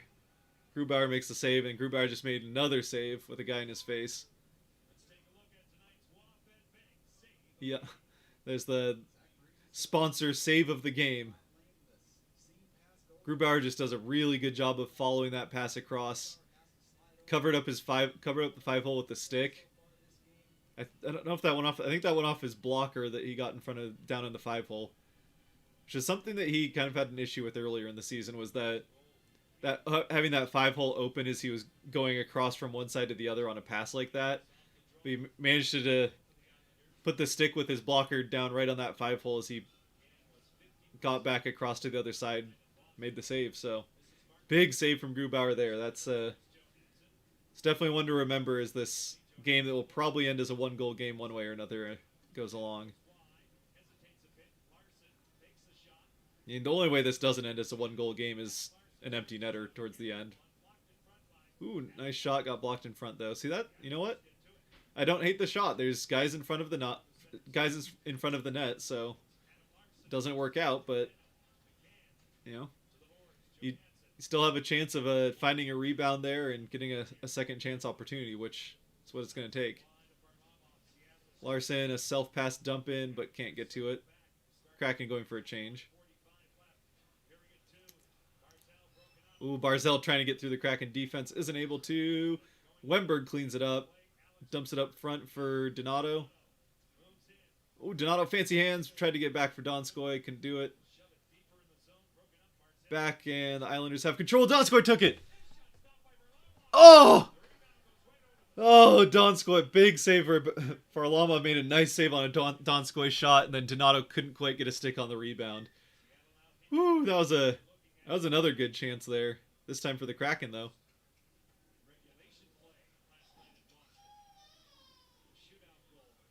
Turned over in the defensive zone. Donskoy get it back again.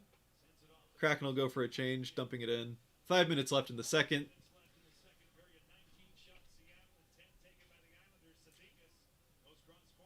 Ronda Rousey won the Royal Rumble.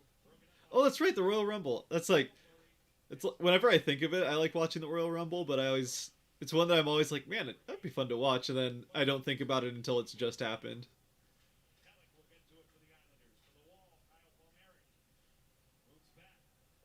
I connected to the VPN. It still said it blacked out. How are you supposed to get to work? So yeah, if I would make sure you have all your like tabs, or I don't know if you're using your phone or whatever, but tabs or other apps closed first, then open the VPN and open ESPN through the VPN, and that usually works. If that doesn't work, make sure that your VPN is um, uh, connected to somewhere that isn't going to be a local market for this game. So there's a West Coast one that's probably going to be blacked out because of Seattle, and there's a New York one that's probably going to be blacked out because of the Islanders. So you probably want to go with like something in the middle of the country, like if they have a Dallas or maybe Chicago location, connect to one of those where you're not going to get the local blackouts.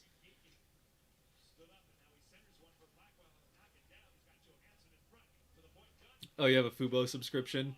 I mean, to be honest, I might be paid like I didn't want to get Fubo just because it's another streaming service to have, but to be honest, I might end up getting Fubo just because I want to be able to watch Mariners as well. And ESPN Plus works great for hockey because of the ESPN deal with NHL, but it's I haven't been able to really watch much of the Mariners for the last few years, and I mean, assuming the CBA gets done and there's actually an MLB season this year, I want to be able to watch some Mariners. So,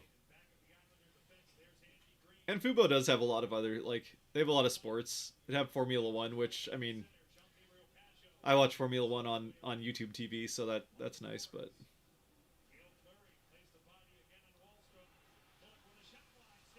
oh, Drieger manages to, or Drieger Grubauer managed to get a pad on that. I don't know if I said Drieger a couple times, but it's Grubauer in net. Big save from Grubauer. I was saying Drieger all night last night, so I'm like trying to. Oh, Mccann! Oh, big shot from Mccann, but he put it wide as well. This is a much more high-paced game here in the last few minutes. Like both teams really want to get on the board here.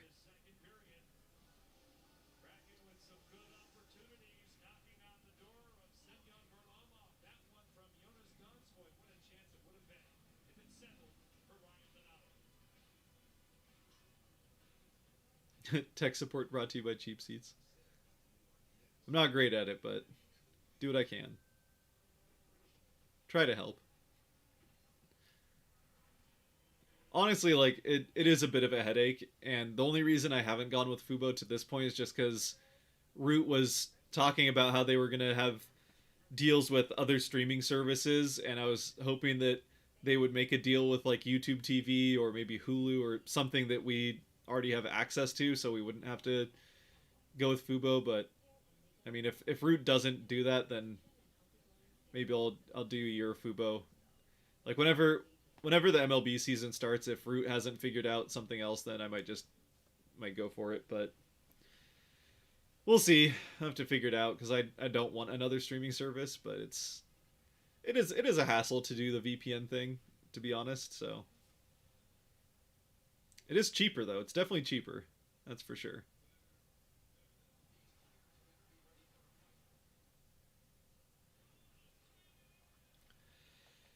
Well, a couple minutes left here in the second, and I will say it's picked up. Pace has picked up a little bit, so it's not out of the question the goal happens here right before the end of the period. But looks like we're probably headed to a scoreless end of the second period as well.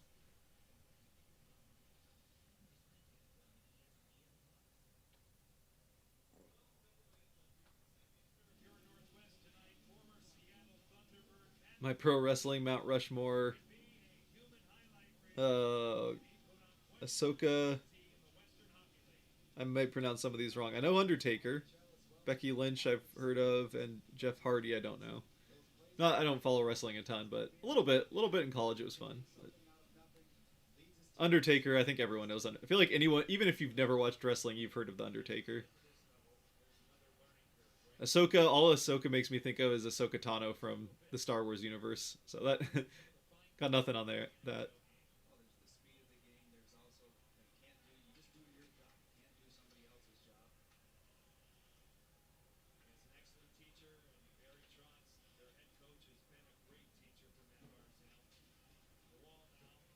here we go in the Kraken zone, but we're back to pretty along the boards game here. Not a lot going on.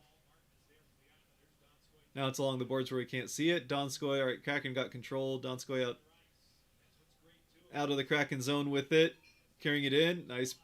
Oh, I don't know if he whiffed on that or if he was faking it. I don't know what he was doing there. But he turned it over. Now it's a odd man break that they. That was weird.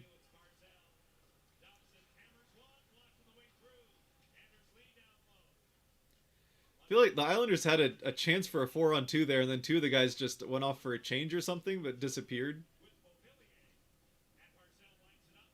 Barzell pass out. Oh. If that pass got through to Lee, there was a very empty net for him to shoot at.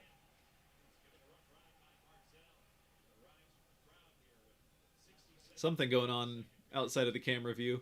Crowd was getting riled up about.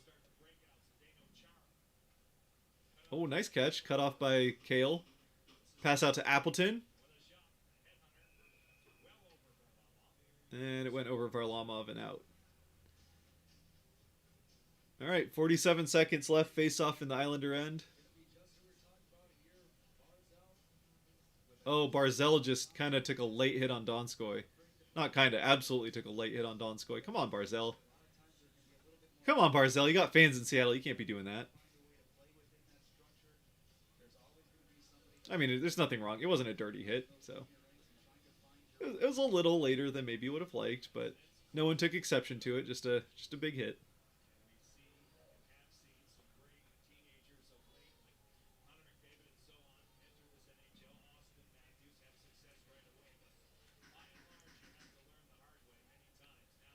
.30 seconds left. The Kraken with control behind their own net. So we'll see if the Kraken can get one more run at this. And it's icing with 23 seconds left, so maybe the Islanders will get another chance.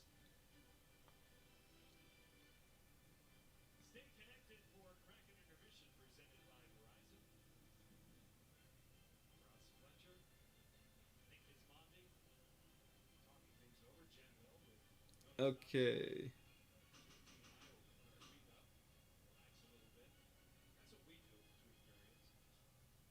Nothing happened when you hit play.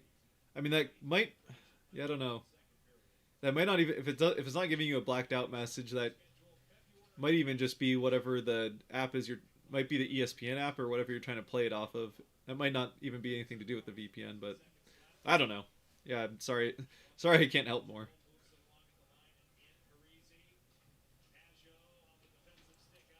Get a shot off.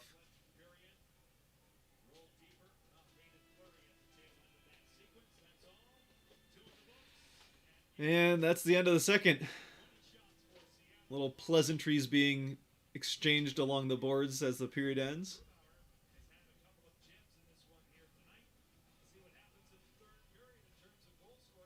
Oh.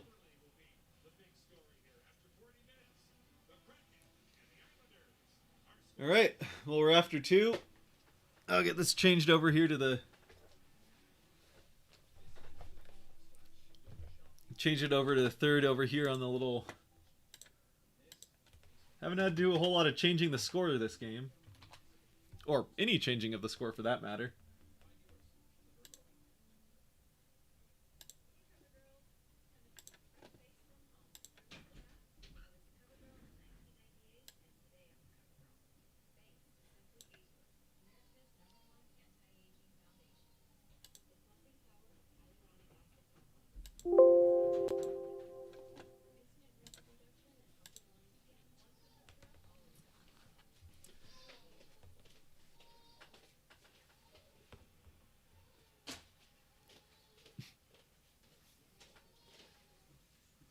Sorry, I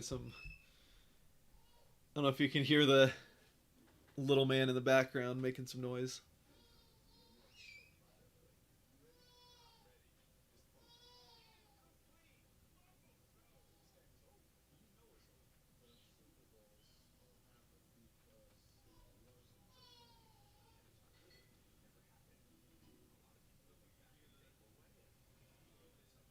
Oh boy. Oh, a 30 for 30 on the tuck rule play that launched the Patriots dynasty. If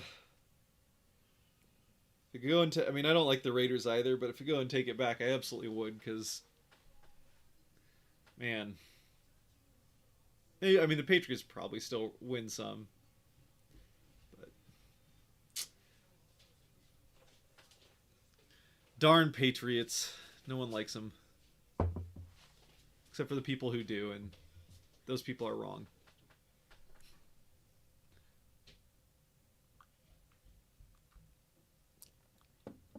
Can the MLB lockout just end?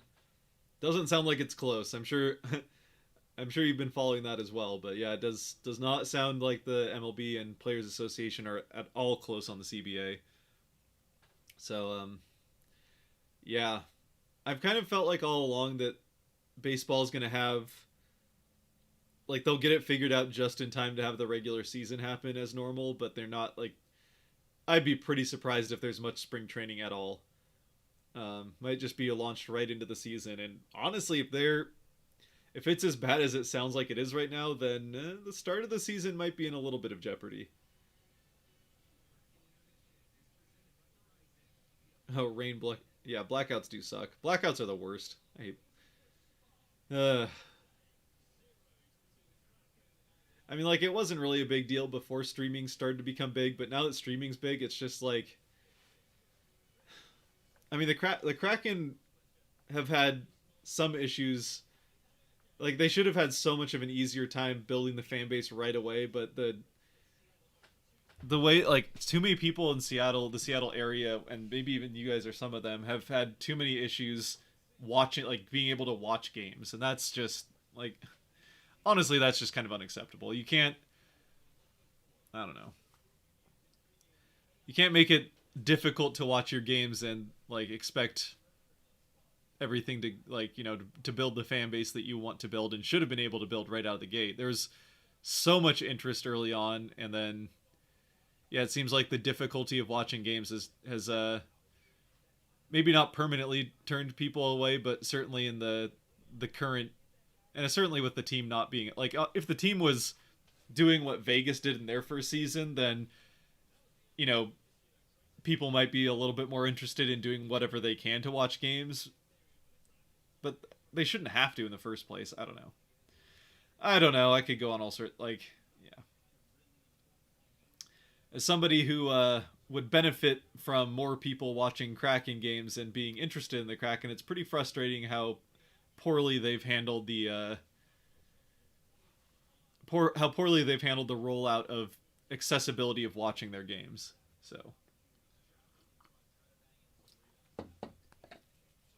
I respect the Patriots, but I don't hate them. Yeah, I mean, it's hard. Like, there's definitely some skirting around the rules and straight up cheating that the Patriots did, but it's regardless one of the greatest dynasties in the history of sports. So I yeah, I don't like them, but yeah, it's like the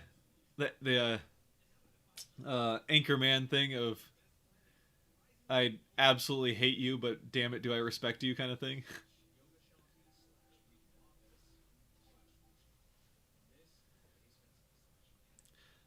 Yeah, so MLB lockout, talking about that, more frustrating because of the M's expected, or the year the M's are expected to have. Yeah, right, right. Like, it seems like it just seems so perfectly baseball that the Mariners finally have, like, built something. They have the number one farm system for the first time ever. They've finally built something, and they've got guys coming up, and there's about to be a year with some, I don't know if expectations is the right word, but certainly realistic hope of success, especially with how last year went. and then there's a potential lockout. I mean, there's currently a lockout, but a lockout that could potentially affect the season. Yeah, the Mariners just never can catch a break. I mean, sure they were able to draft A-Rod and Ken Griffey Jr. and they've had their fair share of stars and reasons to cheer for them, but as far as like actual success is concerned, I mean, even the season they went 116 games was thrown off the rails by the 9/11 tragedy, which, completely outside of the world of baseball, but it's just another like thing that prevents the Mariners from rolling that success into the postseason.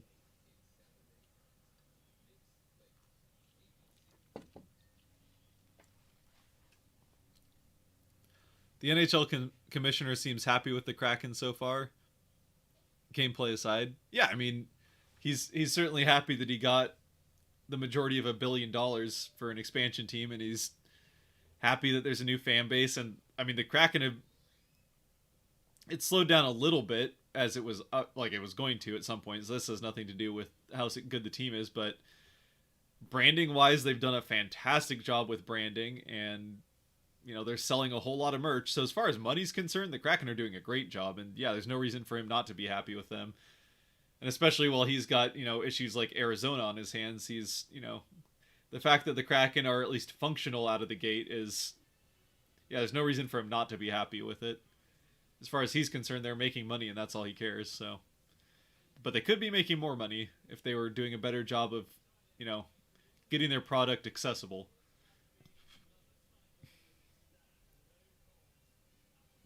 He was definitely pushing for a team in the Northwest too.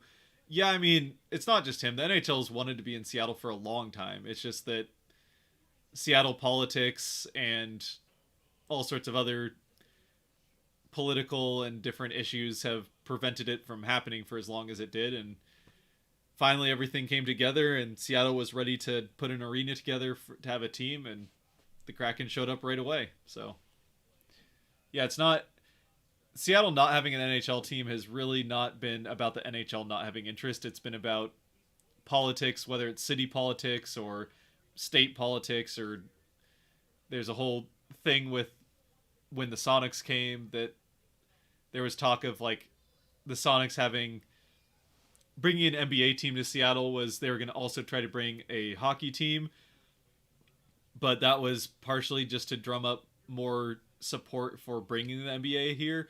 And as soon as the group that got the NBA here got them here and was guaranteed to have it, they undermined the group that was trying to bring the NHL as a secondary thing. So yeah, it's not the Sonics' fault that the Seattle hasn't had the NBA it's not the Sonics' fault that Seattle hasn't had the NHL for 40 plus years or 50 years at this point, but it's the Sonics did the ownership of an original ownership of the Sonics group did prevent the NHL from potentially coming to Seattle at one point, which now it's kind of funny that the NHL being in Seattle is probably what's going to bring the NBA back to Seattle, but still. That'll be fun when it happens, and I'll be happy for it. Still like hockey way better than basketball, though. I mean, basketball's fun, it's high-paced, high-scoring, and all that, but hockey's just, it's more fun to watch.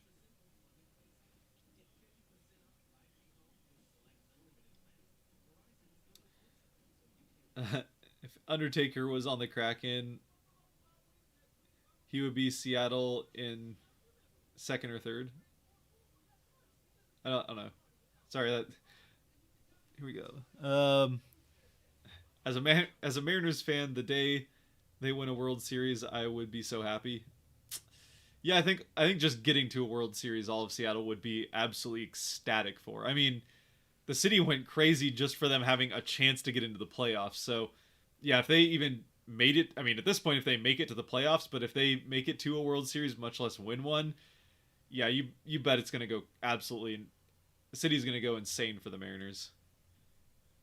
It's not that the fan base isn't like, it's not that people don't love the Mariners. There's a lot of people that just don't have the energy to devote to a team that's just going to disappoint them year after year, which has been what the last 20 years has been. So, and it's it's hard to blame people for that. I mean, I'll admit that there was a few years in the middle there, like 2008 through kind of 2012, where I really didn't follow the Mariners at all, and outside of the Stars, I wouldn't have been able to tell you most of their roster. So, yeah, I can't blame people too much if they've, if they're not crazy about the Mariners the way things have gone for the last 2 decades now. Especially since we're getting to a point where there's going to be kids that are able to drink that never have seen the Mariners in the playoffs. Yeah. Way more fun to play than basketball too. Yeah, I'd say so. I love playing hockey. It's a lot of fun. I'm not very good at it, but it's a lot of fun. Decent. I'm decent at skating. It's just I'm not very good at puck handling. I'll say that much.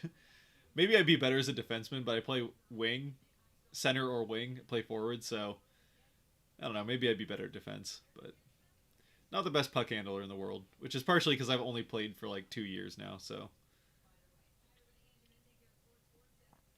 are you going to do an expansion draft series for the NBA? If Seattle gets an expansion team, I would consider it. The expansion draft season, the expansion draft thing I did for the Kraken took a very long time. Like, I put a lot of work into those videos, and it's not that I wouldn't want to do it. It's just that it would be hard to fit in while still doing post game. It's still, yeah, it would be hard to fit in while still doing like these post game videos.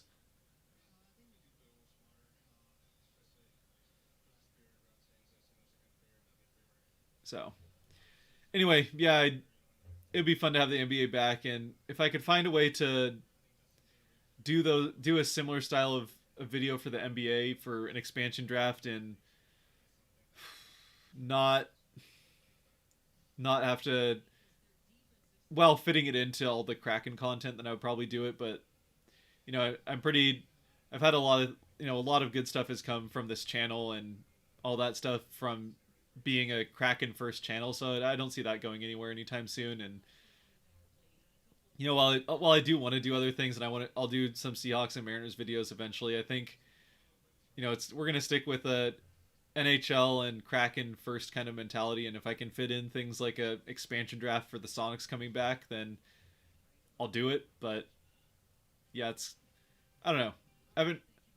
It's still probably a couple years away at the very least. I mean, it's at least 3-4 years away, I would say. So I've got time to think about it. And by that point, I have a little bit more, be a little bit more in the groove with the NHL and all that. So yeah, maybe we'll make it happen when the time comes. We'll just have to see where we're at.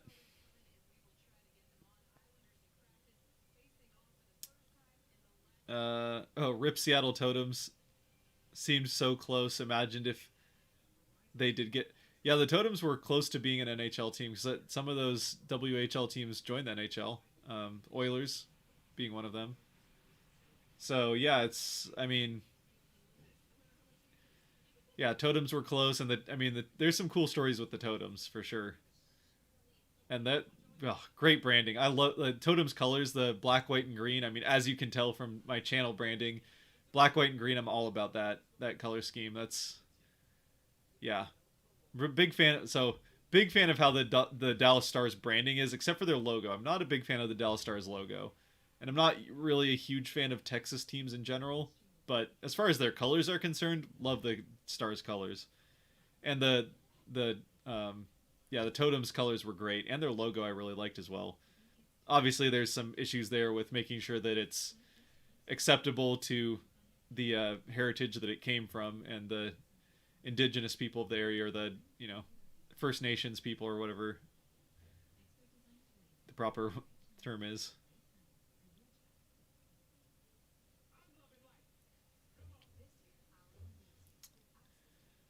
Let's see what else we got here.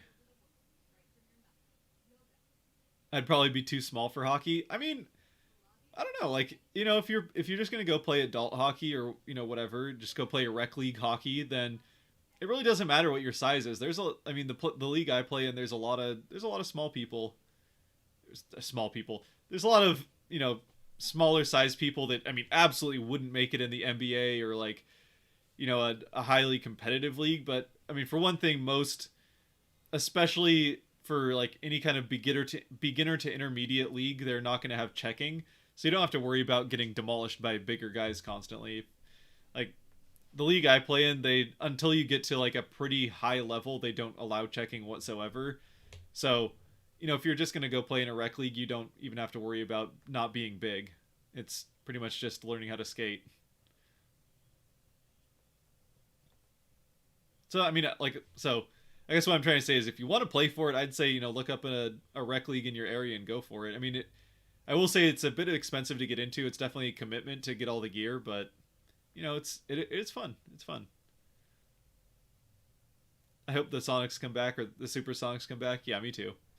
Again, NBA, I didn't grow up with basketball. It's always been kind of the sport that I've paid attention to the fourth most after football, baseball, and hockey. Um, but yeah, it's a major North American sport in the city of Seattle, so I'd be all about it and definitely for it.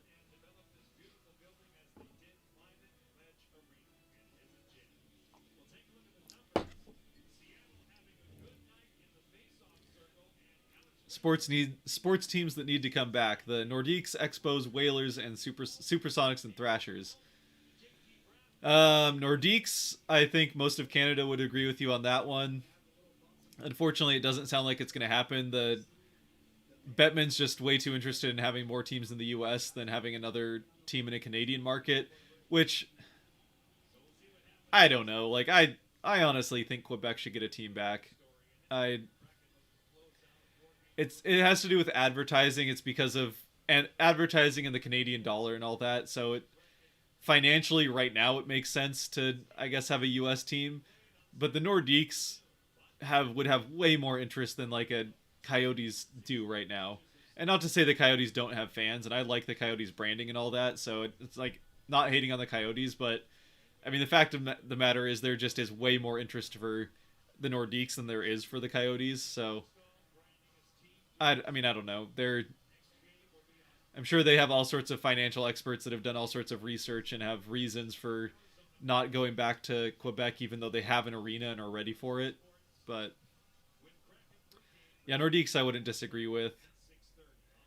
Starting off here in the third, Islanders win the faceoff, dump it into the Kraken zone, where Dunn has it, dumped it out. Oh, turned it over to, that was I think Barzell.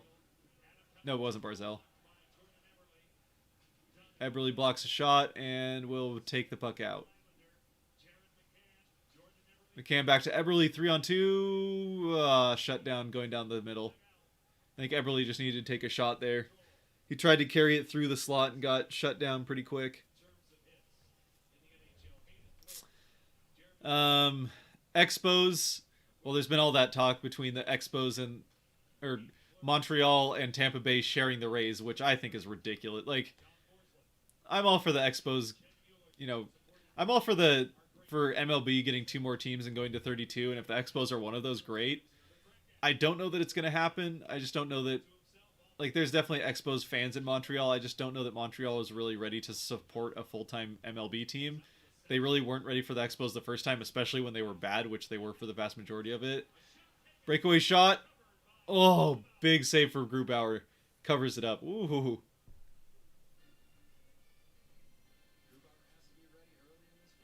Who was this? Pajot. Yeah, Pajot just kind of right down the middle. Had to veer. Fleury kind of, or Cale Fleury kind of forces him to the outside. Still gets the shot off, but Grubauer in good position to make the stop and covered it up.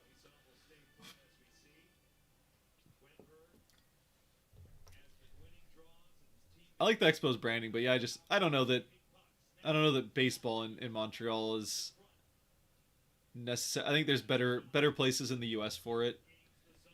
Um, Not that like I feel like a second Canadian team would still be a good idea, but maybe maybe Vancouver. Like if Vancouver I don't know if Vancouver really wants a baseball team, and I heard any rumors of that at all. But if you're going to expand to two places and you want a Canadian team, it would be interesting to see if Vancouver wouldn't be a place that would work. But yeah, there's a lot of places like Nashville's one that would work better. Portland is one that we've heard talked about. Maybe San Antonio, maybe even another team in Texas, which, you know, that's a whole different thing. But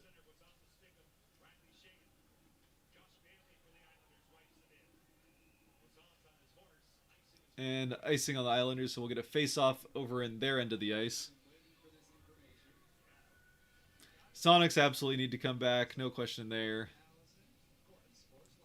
Whalers, I mean, love the Whalers branding, so I don't have any problem with that. Again, it's not going to happen just because the Bruins would never allow it for, market competition. Um, but yeah, I love the Whalers branding, so I'm all for the Whalers branding coming back.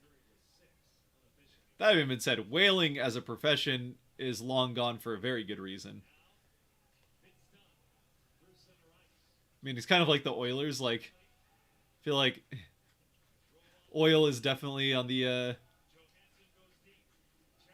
oil is very much rightfully so on the downturn, but so I guess that's what happens when you name your team after an industry. That might happen eventually. You might have a bit of an outdated name.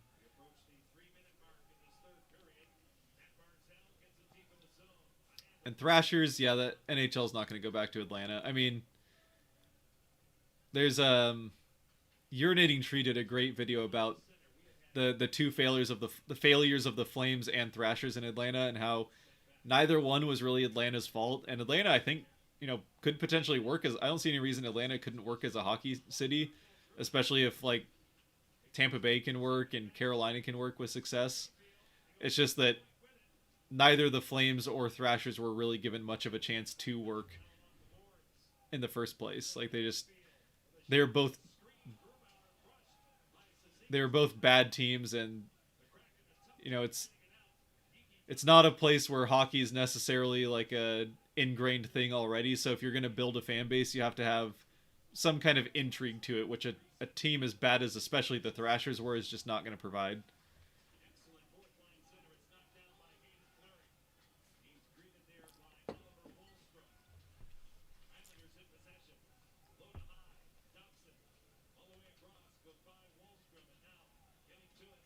Let's get the Oilers changed to the Teslas. I mean, that'd be an interesting acquisition for Elon Musk. Seems to like it down south where it's nice and warm, but you know, sure, land is probably a lot cheaper in Edmonton than it is in wherever else Elon has put his factories or whatnot. So maybe get the Elon Teslas, Elon Musk owned or Edmonton Teslas would be entertaining. There'd probably be a revolt in Edmonton, but you never know.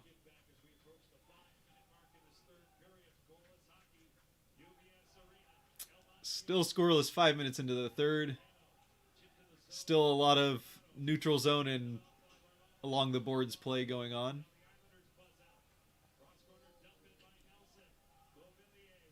Edmonton Oilers to the Austin Teslas.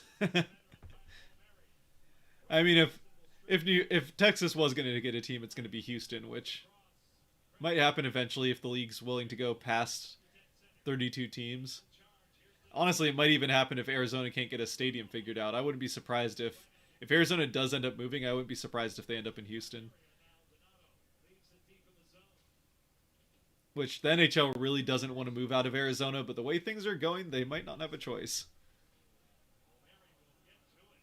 Oh, Palmieri falls over himself. No tripping call, as there well shouldn't have been. Though with the last couple of games, that might have gotten called.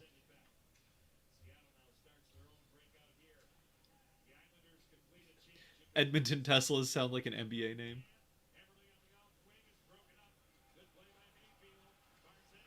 Oh, Barzell's pass can't get through. Good play by Johansson to get back on that. Back check there, coming back to stop the offensive breakout for the Islanders. Now Johansson racing for a puck prevents what might have been icing. Oh, it's in! What? How does that even happen? Jared Mccann with the goal. There's just a puck battle along the boards, and it came right out from behind the net, straight out to McCann, who just put it in from a very sharp angle. Wow, McCann's basically standing on the goal line. He must have put it on Varlamov's back, because Varlamov's looking the other way. Yup, put it right off Varlamov's shoulder as he's... Try not to clap too loud into the mic, because I'm sure that's not great to listen to if you have headphones on, but... Let's go! Yes! All right. Kraken get on the board first in a very important first goal of the game. This has been a very defense first game, as it was kind of expected to be, I think. McCann scores from a very tight angle on a puck that squirted out from the boards. Appleton winding in. Pass back for Yarncroke, shot saved by Varlamov. And Gord's put in a headlock next to the net. Man, Gord can just... Gord's taken some beatings lately.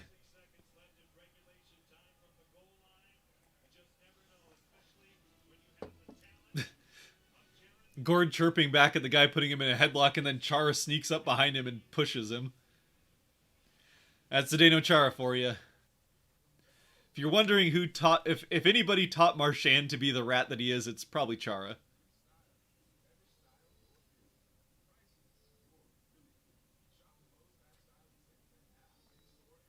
Pay that man.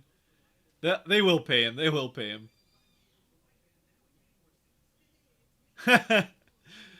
$5 dono from KJ Brent. Appreciate it. Get that Kraken hype. First goal. Kraken get a goal. Donation happens. Appreciate it. Appreciate it.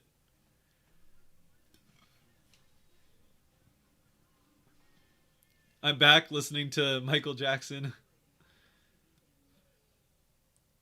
Tremendous talent, tremendous law. Yeah, definitely talented. I mean, that's... Yep. Young, being famous that young can mess with your head, as it definitely did for him and a lot of other people. But yeah, big goal from McCann. 19th of the season, which now ties a season high. That's pretty fun. Ties a season high. Career high for a single season, I think is probably a better way to say that. So, 19th goal of the season for McCann ties his career high in a single season, which, unless he goes full Donskoy for the rest of the season, he's going to break that career high and be the first 20 goal scorer for the Kraken here in a short bit.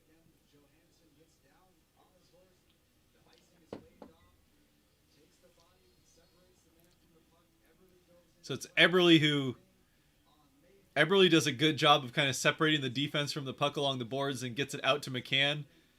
And McCann just put it right off Varlamov's shoulder before he could get his head back around to see where the pass was going.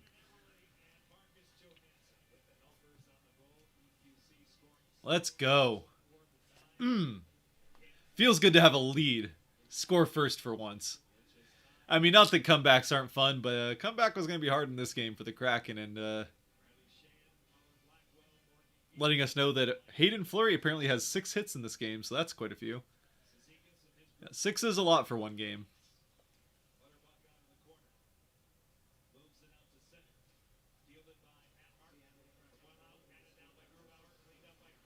Ooh, shot on goal. Grubauer managed to make the stop. The rebound squirted out, but Kraken covered it up. That was a shot on goal just seconds after, so that could have been quite frustrating quite quickly.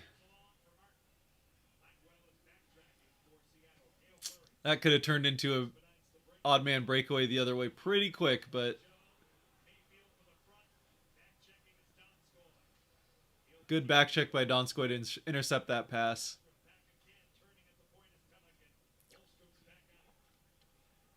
Donato on the forecheck here. Islanders back through the neutral zone. Or not through the neutral zone, as the puck continues to stay in the neutral zone, as it has for a lot of this game.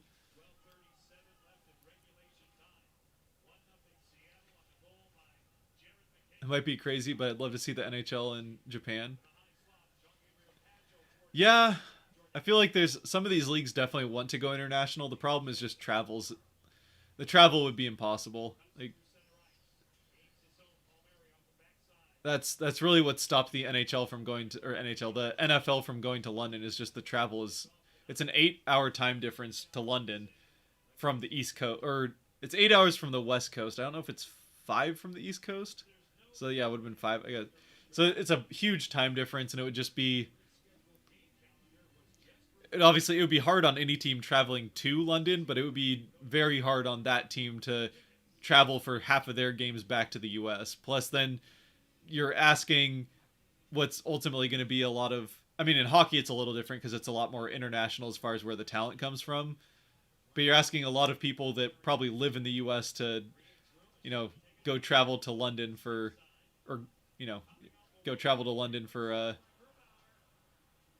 couple of times a season, or I guess if they live in London, then you move all the way across the. Oh, big shot from Larson. Was that Larson that took that shot? That was Larson. Just skated in and fired off a shot. Yeah, I don't know. I think travel just makes that too hard. Anything overseas, but money talks, and oh, he's in. Dunn just. Wow.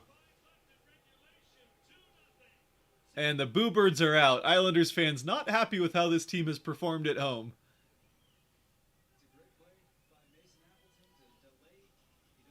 Appleton just kind of curls with the puck, gets it out to Dunn. And Dunn's just like skating towards the net. He gets to the face-off circle and just goes, what the heck? I'm going to backhand it at the net, and it goes in.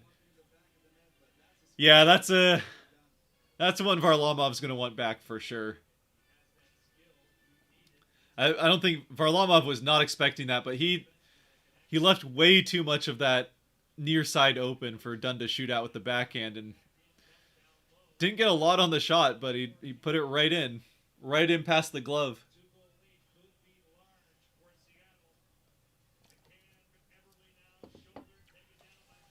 Yeah, the way this game is going, two's going to be hard for the Islanders to come back from.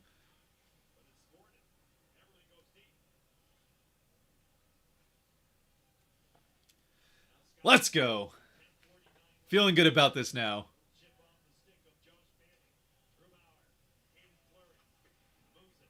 And even more importantly, we're going to get through the first minute after it without a response goal.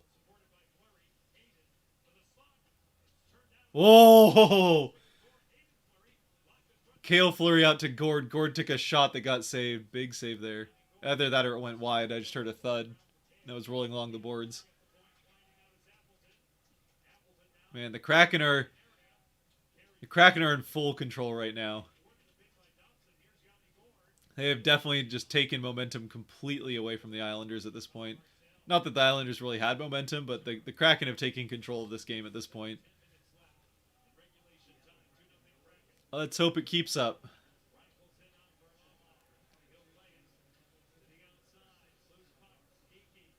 Oh! Ooh! Geeky almost got that puck in time to shoot at the empty net before Varlamov got back in front of it.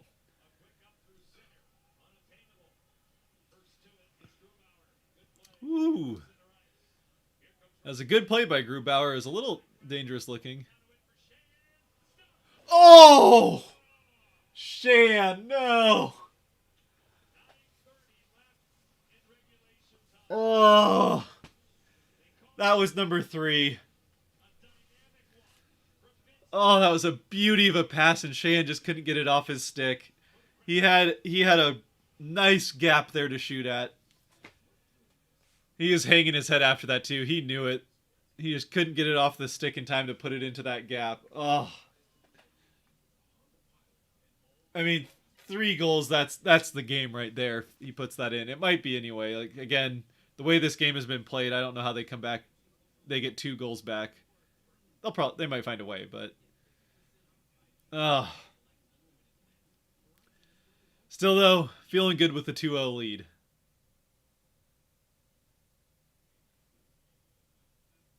Did these 2 goals not count? What? No, they both count. Oh, update my score. Pfft. Thank you for catching that. Sorry.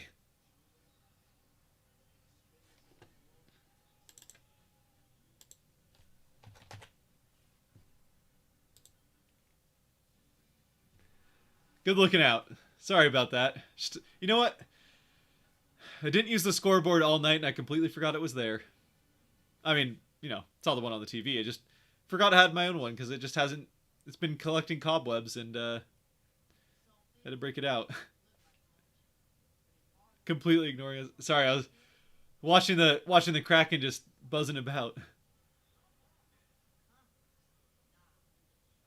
Mesmerized by the game is correct. I was, there was kind of a slow game and then suddenly there was a whole bunch of action. I just got caught up too much in the action and forgot there was a scoreboard and other stuff to attend to.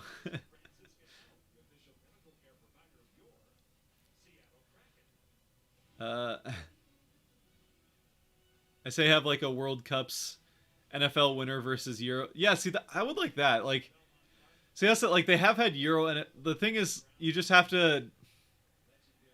They have to get to a point where they can have two leagues of equal talent, which, like the NHL, honestly, hockey's the closest to that because with the KHL in Russia, but it's still pretty far off. Like all the best talent comes to the NHL, and like there's been a Euro NFL league or NFL. There's been a Euro football league, but yeah, the talent was honestly not even to the level of the CFL, and yeah, it's just the issue is you spreading talent across the world, and at that point that the NFL, it would have to be like NFL Europe. It would have to be sponsored by the same thing because the NFL wouldn't give up control, or whoever it is, the NHL, NBA. I guess baseball is kind of close because the baseball has the Korean and Japanese leagues, but again, most of the best, I guess, all the best talent comes over to the U.S. pretty much. So, or I mean, it's like soccer has it because, but even in soccer, I feel like they could have like the Euro. I don't know.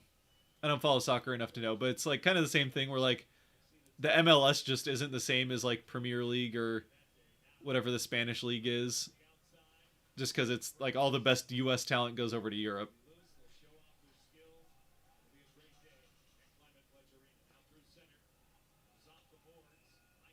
And not that there's a ton of amazing U.S. talent, but there's some.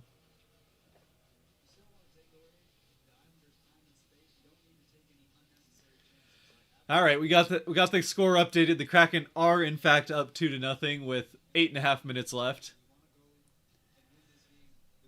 It is true. I wasn't just making up goals.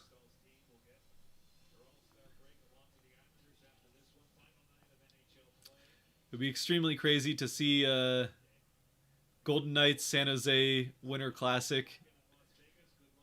Oh, in uh, yeah, Yakumo. Oh, I see what you're saying. So like, do a Winter Classic over in Japan.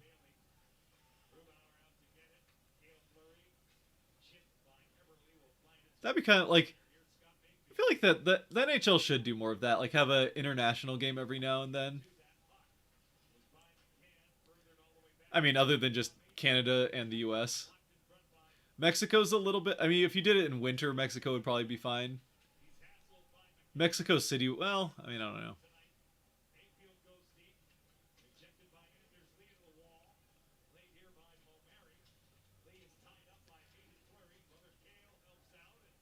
But yeah, like I mean, there's no reason they couldn't do an NHL game in London or Japan, I guess.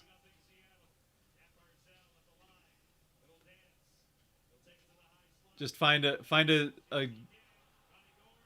oh, Gord 2-on-1. Bit of a 2-on-2 now. Oh, Gord past the Yarncroak did get through, but the shot was saved. Got through, but it was a little bit too late for Yarncroak to really get a good shot off. Chara keeps it into the Kraken zone. Shots on goal are 28-15 for the Kraken, and the scoreboard actually reflects it for once.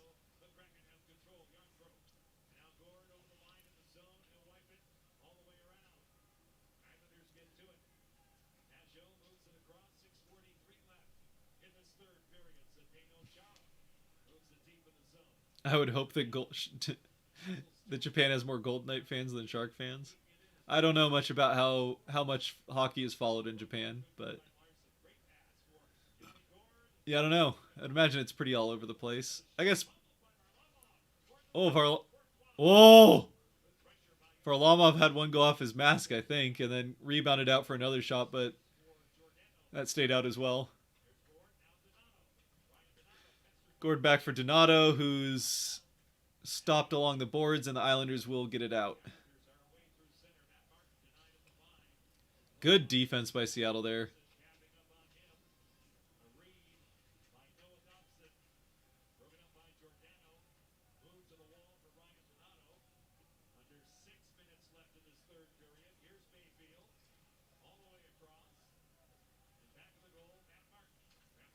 Still in the Kraken end. Islanders have the puck behind the Kraken net. Out along the boards. Across to...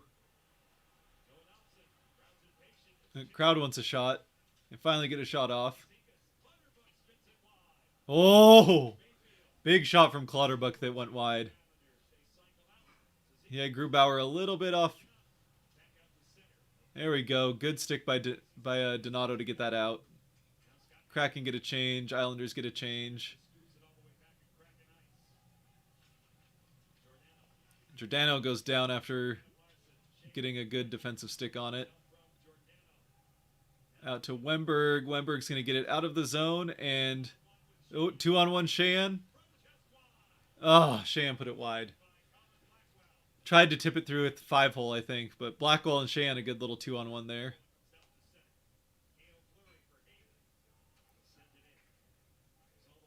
Team NHL versus Team Russia. Winner goes to Ukraine. Oh boy.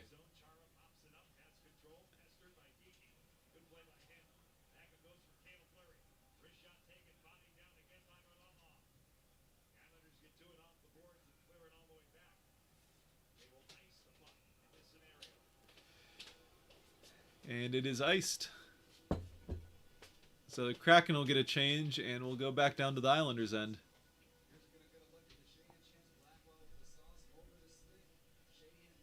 How long left on the clock? There's about 4.5 minutes left.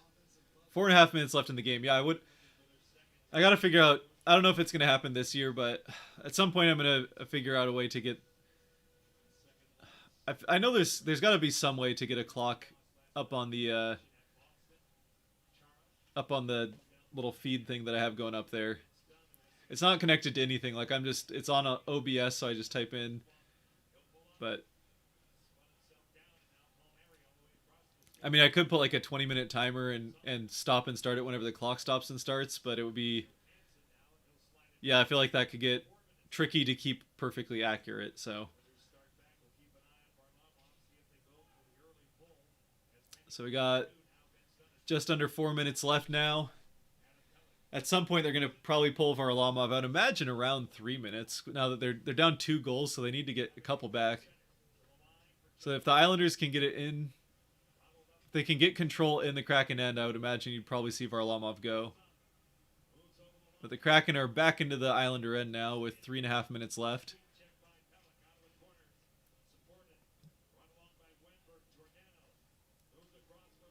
No one liked my idea of the Kraken post-game hockey event, Mariners players versus Seahawks players. That'd be kind of funny. See who can skate better between the Mariners and the Seahawks.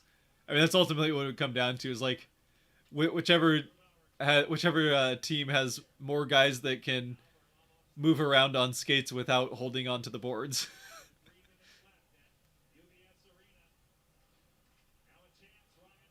I feel like the Seahawks would definitely have...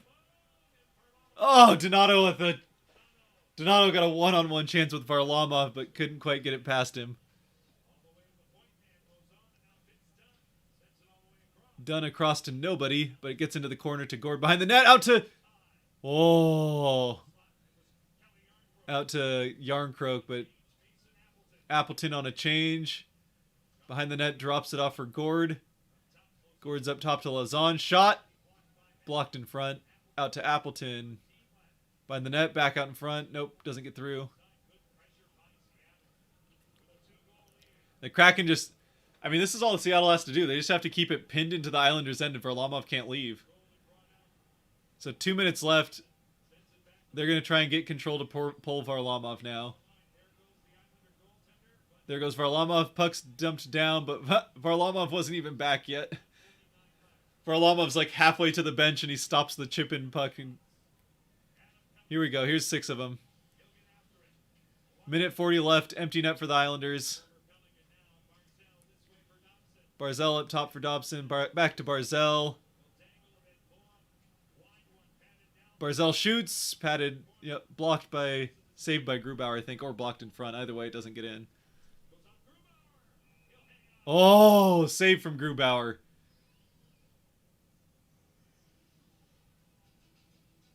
Glove save.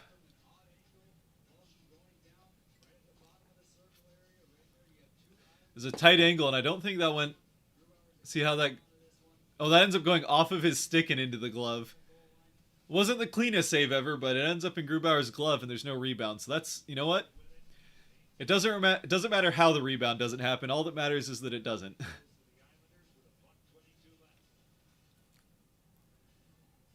Physical edge to Seahawks, skating edge to Mariners. I mean, if they know how to skate, then yeah.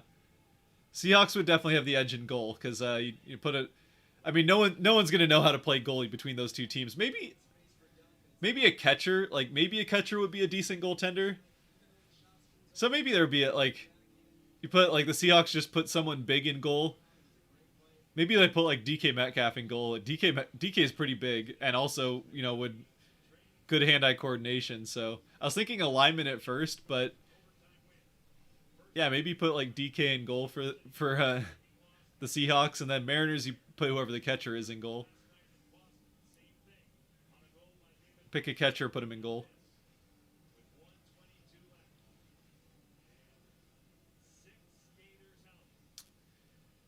Yeah, the Seahawks would definitely have the physical edge, though. If they figure out how to skate, they're going to check pretty hard.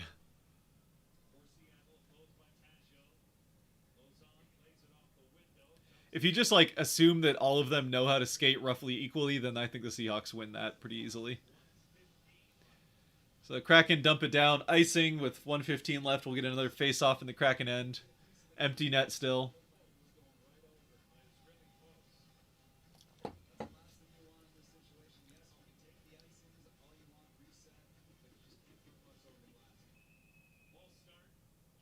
Ooh.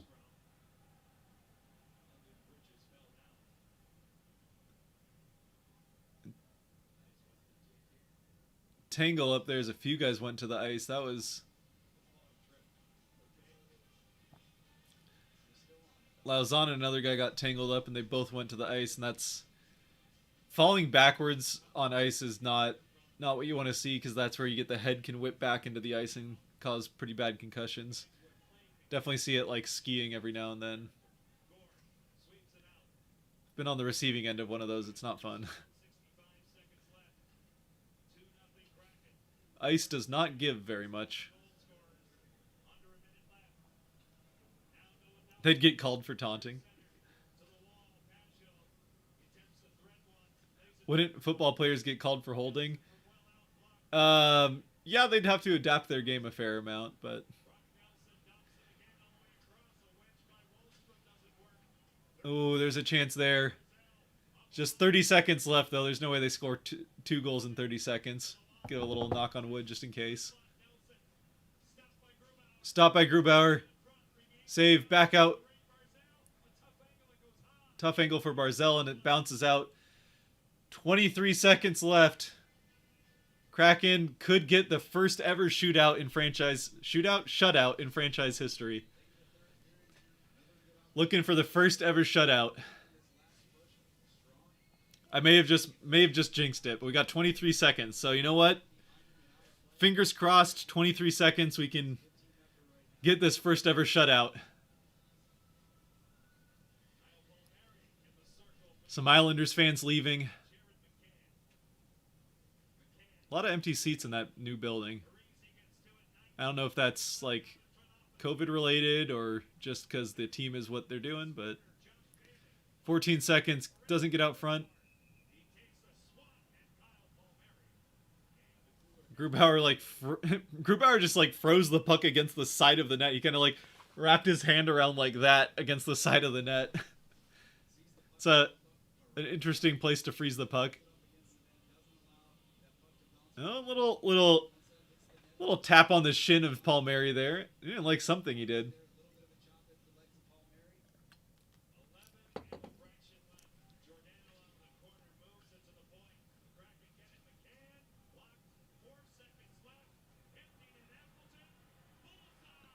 Boom!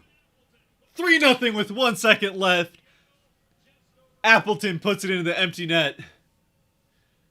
3-0 Kraken, 1 second left. It's gonna happen. We got the first ever shutout. And I even remembered how to change the score.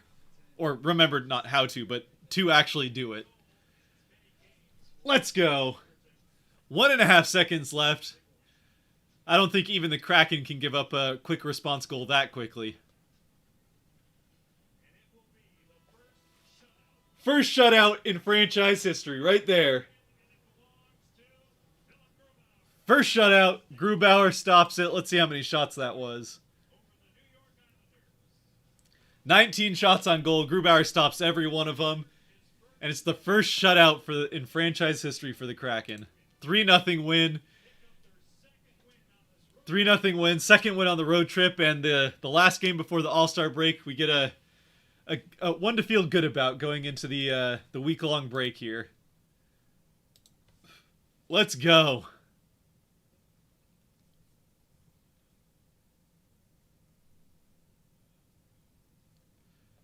All right. Let's see what we got going in the chat here. Charlotte Flair would be a crazy goalie. Let's see. I want to ask about a shutout, but I was too afraid to jinx it. Yep, we got it. First shutout in franchise history. I didn't even want to think about it until they were at least in the last minute. Just because, like, even like I was feeling good about the Kraken getting the win with a 2-goal lead and preventing Varlamov from leaving for the empty net with until there was like 2 minutes left.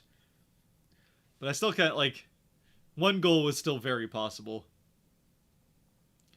Finally get a shutout. Yeah, it did take quite a while. They had a few chances during the season, but couldn't make one happen. Finally get that first ever shutout. Let's go. Stonewall Grubauer. Yeah, like he did have a few pretty good saves in this game, and I mean, you know, you can't have a bad night in net and get a shutout. So definitely that, but he wasn't tested a ton of times, honestly. Like just good defensive game from the Kraken all night, and Islanders are 30th in the league in goal scoring for a reason. So can't hold back that cheap seats excitement. Let's go.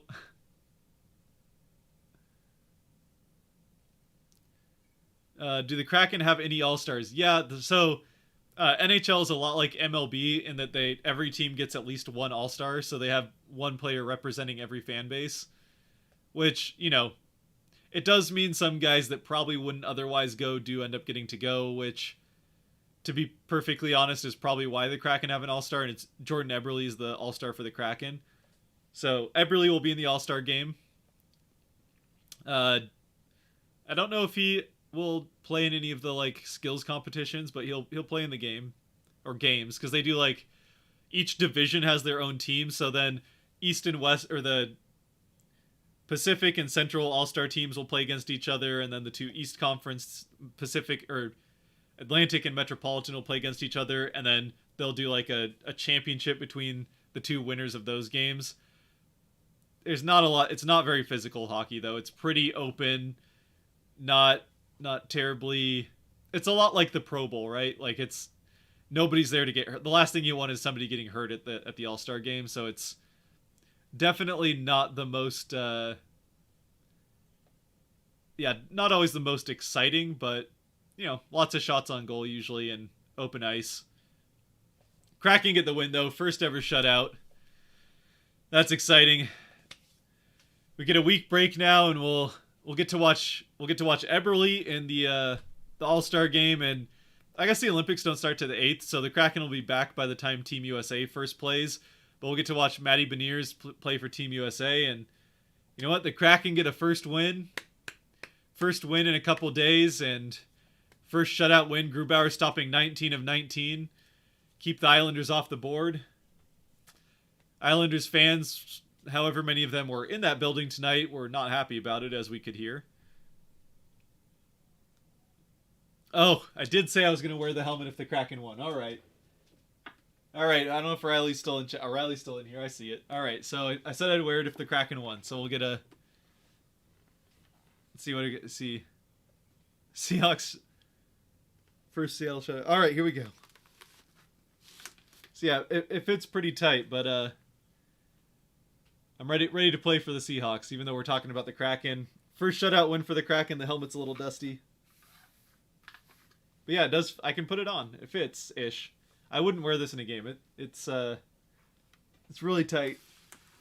Oh god. Yeah, that's gonna give me a headache if I wear that for too long. I mean, if I really wanted to wear it more for some reason, I could change out the pads in it, because it's an actual helmet. It came with a whole like little info card of, before handing this out to a player, make sure to talk about safety of using your head with a helmet. All that stuff. So it looks nice on you. Yeah, it's kind of fun. You know, when I first got it, I put it on just to look at it. And it was like, you know, yeah, never did get drafted into the NFL, but it's okay to dream. Probably not going to get drafted into the NHL either at this point. Puck handling skills just aren't there, and you know what? I'm not getting any faster on the skates either. The helmet is called a Revo Speed. Yep. Yeah, it's I like that style of helmet specifically. I got that one because that's my favorite style of helmet as far as like the look of it. They've had some weird ones over the last couple of years. It's the kind of thing, like, you watch enough football, you start to notice the different helmets that show up every year, and like the different like layouts of how the helmet is designed, and they've had some weird looking ones over the last couple of years. Where did we dig that from?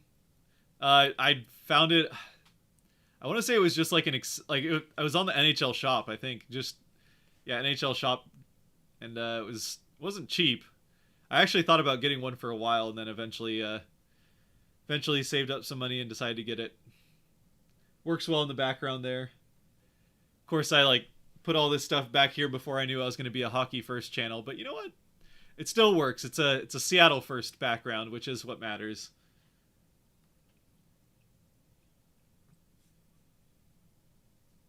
I had that helmet my 12th grade year. Yeah. When I played in high school, the helmets were not that nice. They were pretty much just those like fully just one shell all the way around, just basically a sphere put on your head.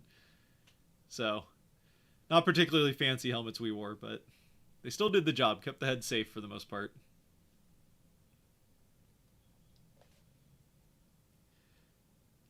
Good game choice. Absolutely, RJ. Good to have you in here. On your own account this time, not on the ECH. Not on the ECH one. Good to see RJ in the chat though. Shout out Emerald City Hockey.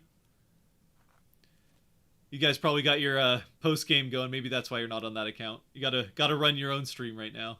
But hey, first, hope you guys are getting some hype over there for the first shutout in franchise history. 3-0 win. Again, Grubauer stopping 19 of 19. So you know what? For Kraken are going to go a whole week without giving up a goal. How about that? What position did I play? Quarterback. I played quarterback in high school. I played all sorts of different things before. I played junior football, so I played like running back. Defense was mostly linebacker or cornerback. I always wanted to play safety. I thought safety would be a lot of fun, but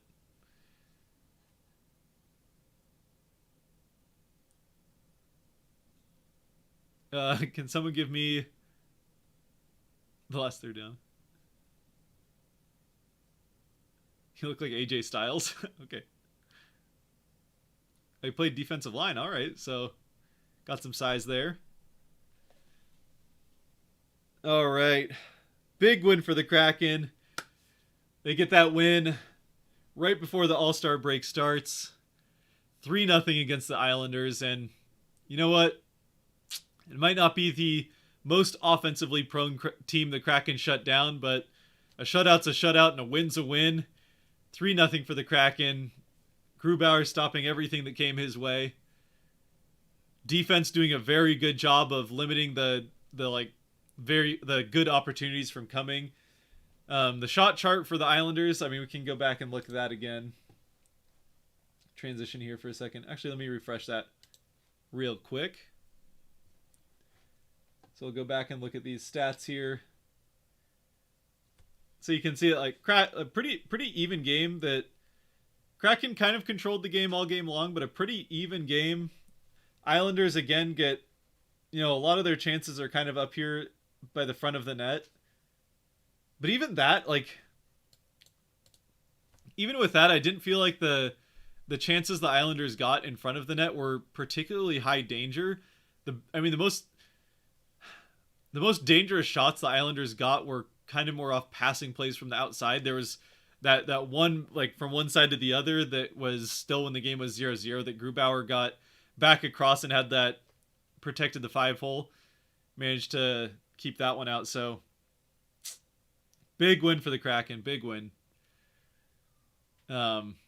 Obviously not in terms of what it means for the season. They're still not going to. They would have to go on an absolutely historic run to make the playoffs. But you know what? It's just it's good to get a win like this, especially after a couple of frustrating games where they came back and then ended up losing late in third periods. You want to get this win going into that week-long break, just to have those good vibes going into the All-Star break and coming back afterwards, because obviously we're not going to have the Olympic break like we were expecting in February, so it's just 1 week instead of 3 weeks of break. Because originally February for the Kraken was just supposed to be 2 games against the Bruins, and other than that it was going to be completely empty. So yeah, a lot more games on the schedule now. Obviously I already played 2 of them and making up those postponed games. The Kraken will be back in a week against the Arizona Coyotes in Seattle, trying to make up for the last time those two teams faced, when the Kraken handed the Coyotes their first win of the season. But you know what? Tonight's just about the positives, so that's the last time we'll talk about that. Did the Kraken really win? They absolutely did. Not only did they win, but they shut out the New York Islanders. My pick going into the season for the Eastern Conference champions. So that's looking good. Yep. That prediction's looking real good right now. How did this game finish 10 minutes before the other games? Not a lot of goals. Not a lot of goals, not a lot of whistles. There were... Kraken get... How many power plays were there? I think there was only... There's only 3 power plays. There was 2 for the Kraken and 1 for the Islanders that came right after the second Kraken power play. So, yeah, 3 power plays and just 3 goals. So not a lot of whistles. Not a lot of whistles. A lot of uninterrupted play. And, if you don't stop the clock, then games end quick. So, yeah.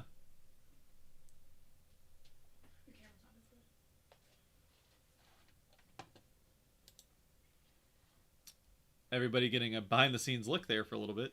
Forgot to transition back when I clicked on the YouTube thing there.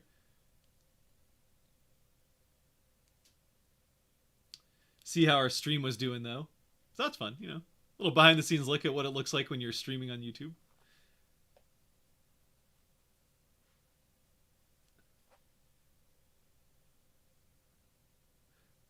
I lost my life now.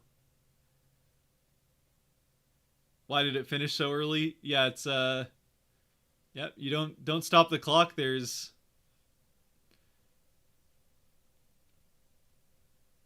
yeah. Not a lot happened to stop the clock. The pucks spent a lot of time along the boards in puck battles, a lot of time in the neutral zone, so unless the only thing that stopped play very much was icings, because there weren't a lot of penalties. So whatever stops the clock, it's icing, puck out of play, penalties, and goals. So or I guess offside as well, but that doesn't stop it for terribly long. And there was some icing, but not a ton of icing. A few goals, 3 for the Kraken, 0 for the Islanders. 3 penalties. Again, 2 Kraken power plays and 1 Islanders power play that came right after the Kraken power play, the second one. And none of those power plays scored. The Kraken's now still, what is it? In the last 9 games, they're now 2 for 33 on the power play, so still some work to do there, but a win's a win.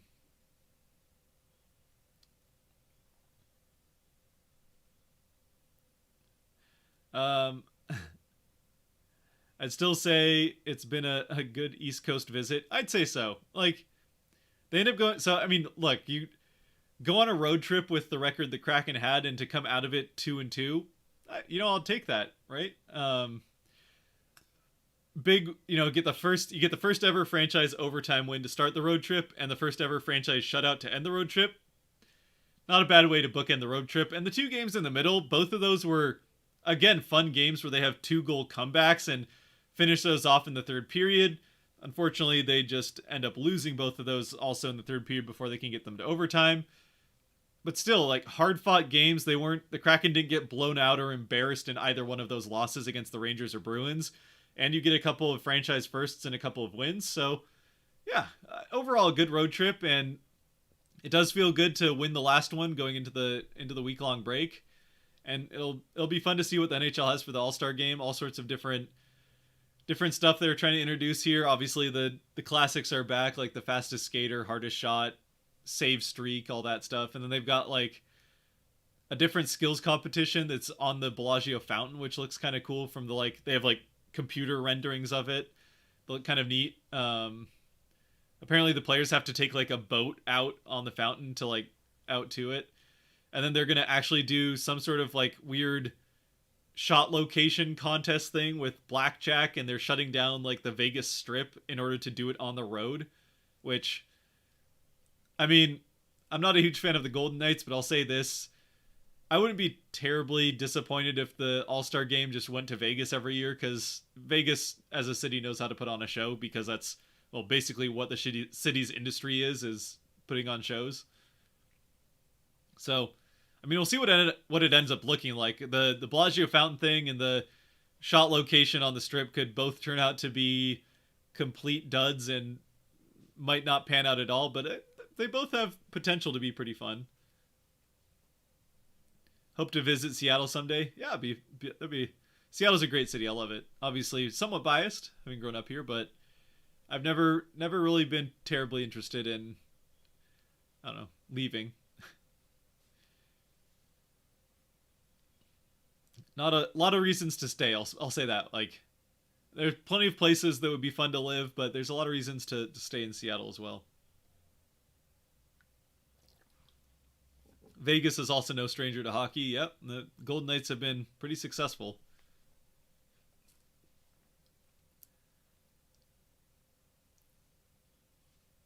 Let's see.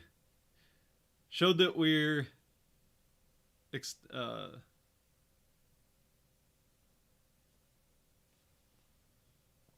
showed that we're extending our game, playing 60 minutes rather than 40. Yeah, the Kraken played a good full game this game. There really weren't that many times that they let up. I mean, sure, the Islanders had their chances from here and there, but I don't really remember a sustained period of time where the Kraken were trapped at their end of the ice. There were definitely periods of back and forth where the Islanders would get a couple of chances off and have a little bit of time in the offensive zone, but there really wasn't a lot of the Islanders really never built much momentum throughout the course of the game. I mean, just looking at to start the third, they had a little bit of momentum. I'm just looking at the kind of possession graph here. But yeah, the Islanders really were able to build much momentum throughout the course of the game. So yeah, good job by Seattle defensively to just kind of shut things down. And again, it's not like this was a top tier offense that they were playing by any means, but they didn't play to their opponent, if you know what I mean. Take the Arizona game at the beginning of the season, for example. That definitely is not a top-tier offense either, but the Kraken played down to them and paid for it. And here they the Islanders have some talent on their forward end, even though they haven't done a lot of scoring this year, and the Kraken weren't didn't give them unnecessary opportunities really. So yeah, there was just the one 3-on-2 rush that I can remember. The Islanders did have a couple of chances for rushes, but ended up going for changes rather than taking those opportunities, which I thought was a little weird. I remember the 1 4-on-2 chance the Islanders had, but they had two of those guys dipped to go back to the bench for a change rather than taking advantage of the 4-on-2. So it ended up being a 2-on-2 and didn't lead to anything, which, I mean, as a Kraken fan, I'll happily take that. So yeah. All right, let's see, what time is it? 6:45. We'll go for another couple minutes here. We'll try and close this out. Good 3 hours in here on the stream, so hope you guys have enjoyed it. I appreciate everyone coming in and joining the stream for however long you did. Very much appreciate you guys joining the stream. So been good. I'm getting a little hungry, so might cut out to eat some dinner here in a second. But if you've got any last minute questions, let's throw those up in chat. Again, hype it up for the first ever franchise shutout. Grubauer again stopping 19 of 19 for the Kraken. And a nice win to end the road trip and also start the All-Star break here. It does feel good to have a win to think back on and come off of a win, as we won't get to see the Kraken now for a week. And not have to, think back to 3 straight losses going into a week break. Instead, we get a nice win and a memorable win as far as the history of the franchise is concerned. Can't wait to see the Kraken 3rd jersey. Yeah, that'll be fun. Again, this is the Kraken branding has been regardless of how they've played on the ice and what you think about that, their branding has been absolutely on point. Has been pretty well done all the way throughout. So yeah, I'm excited to see, and they've got obviously the history with the Metropolitans as well as the Totems. So they've got some stuff to build off of as far as the history of hockey in the city, and there's pretty heavy rumors of the reverse retros coming back next year, which means I think new reverse retros, not necessarily the same ones coming back. And if they do a full reverse retro series again, then yeah, the Kraken are gonna have to do something. They, like Vegas, they don't have a retro to go back to as far as the Kraken brand is concerned, but that's where we could see some sort of Kraken Metropolitan mashup. Once they eventually get a Stadium Series game, I think they would potentially do a slightly modernized, full-on, just Metropolitan jersey. But I could see a mashup between the Kraken and Metropolitans for a reverse retro next year. If they do in fact do that, we'll see. If I could visit one foreign country, which would I choose? Well, I've been to a few. I'd love to go back to Norway. Love Norway. That'd be, if it doesn't matter if I've been there or not, I would choose Norway. As far as places I haven't been, I mean, I just like Scandinavia, so Finland would be kind of fun to go to. I'm also a fan of Formula One, so some of those, it'd be fun to go to Monaco, see the Monaco Grand Prix. Fun to go to Italy or Germany and watch a Grand Prix there. I've been to Germany for Oktoberfest, and that was a lot of fun, so that'd be fun to go back to as well. Yeah, I don't know. That's probably my answers. Again, most of my motivations for traveling are either sporting events or, I mean, nature and some Norway. That's heritage. Sporting events or skiing. So I talked about skiing in Japan would be fun, or skiing in the Alps, Italian, French. Somewhere in the Alps would be fun. Austria would be fun. You would love to. I bet you would love to visit Japan. Sounds like you have some reasons to.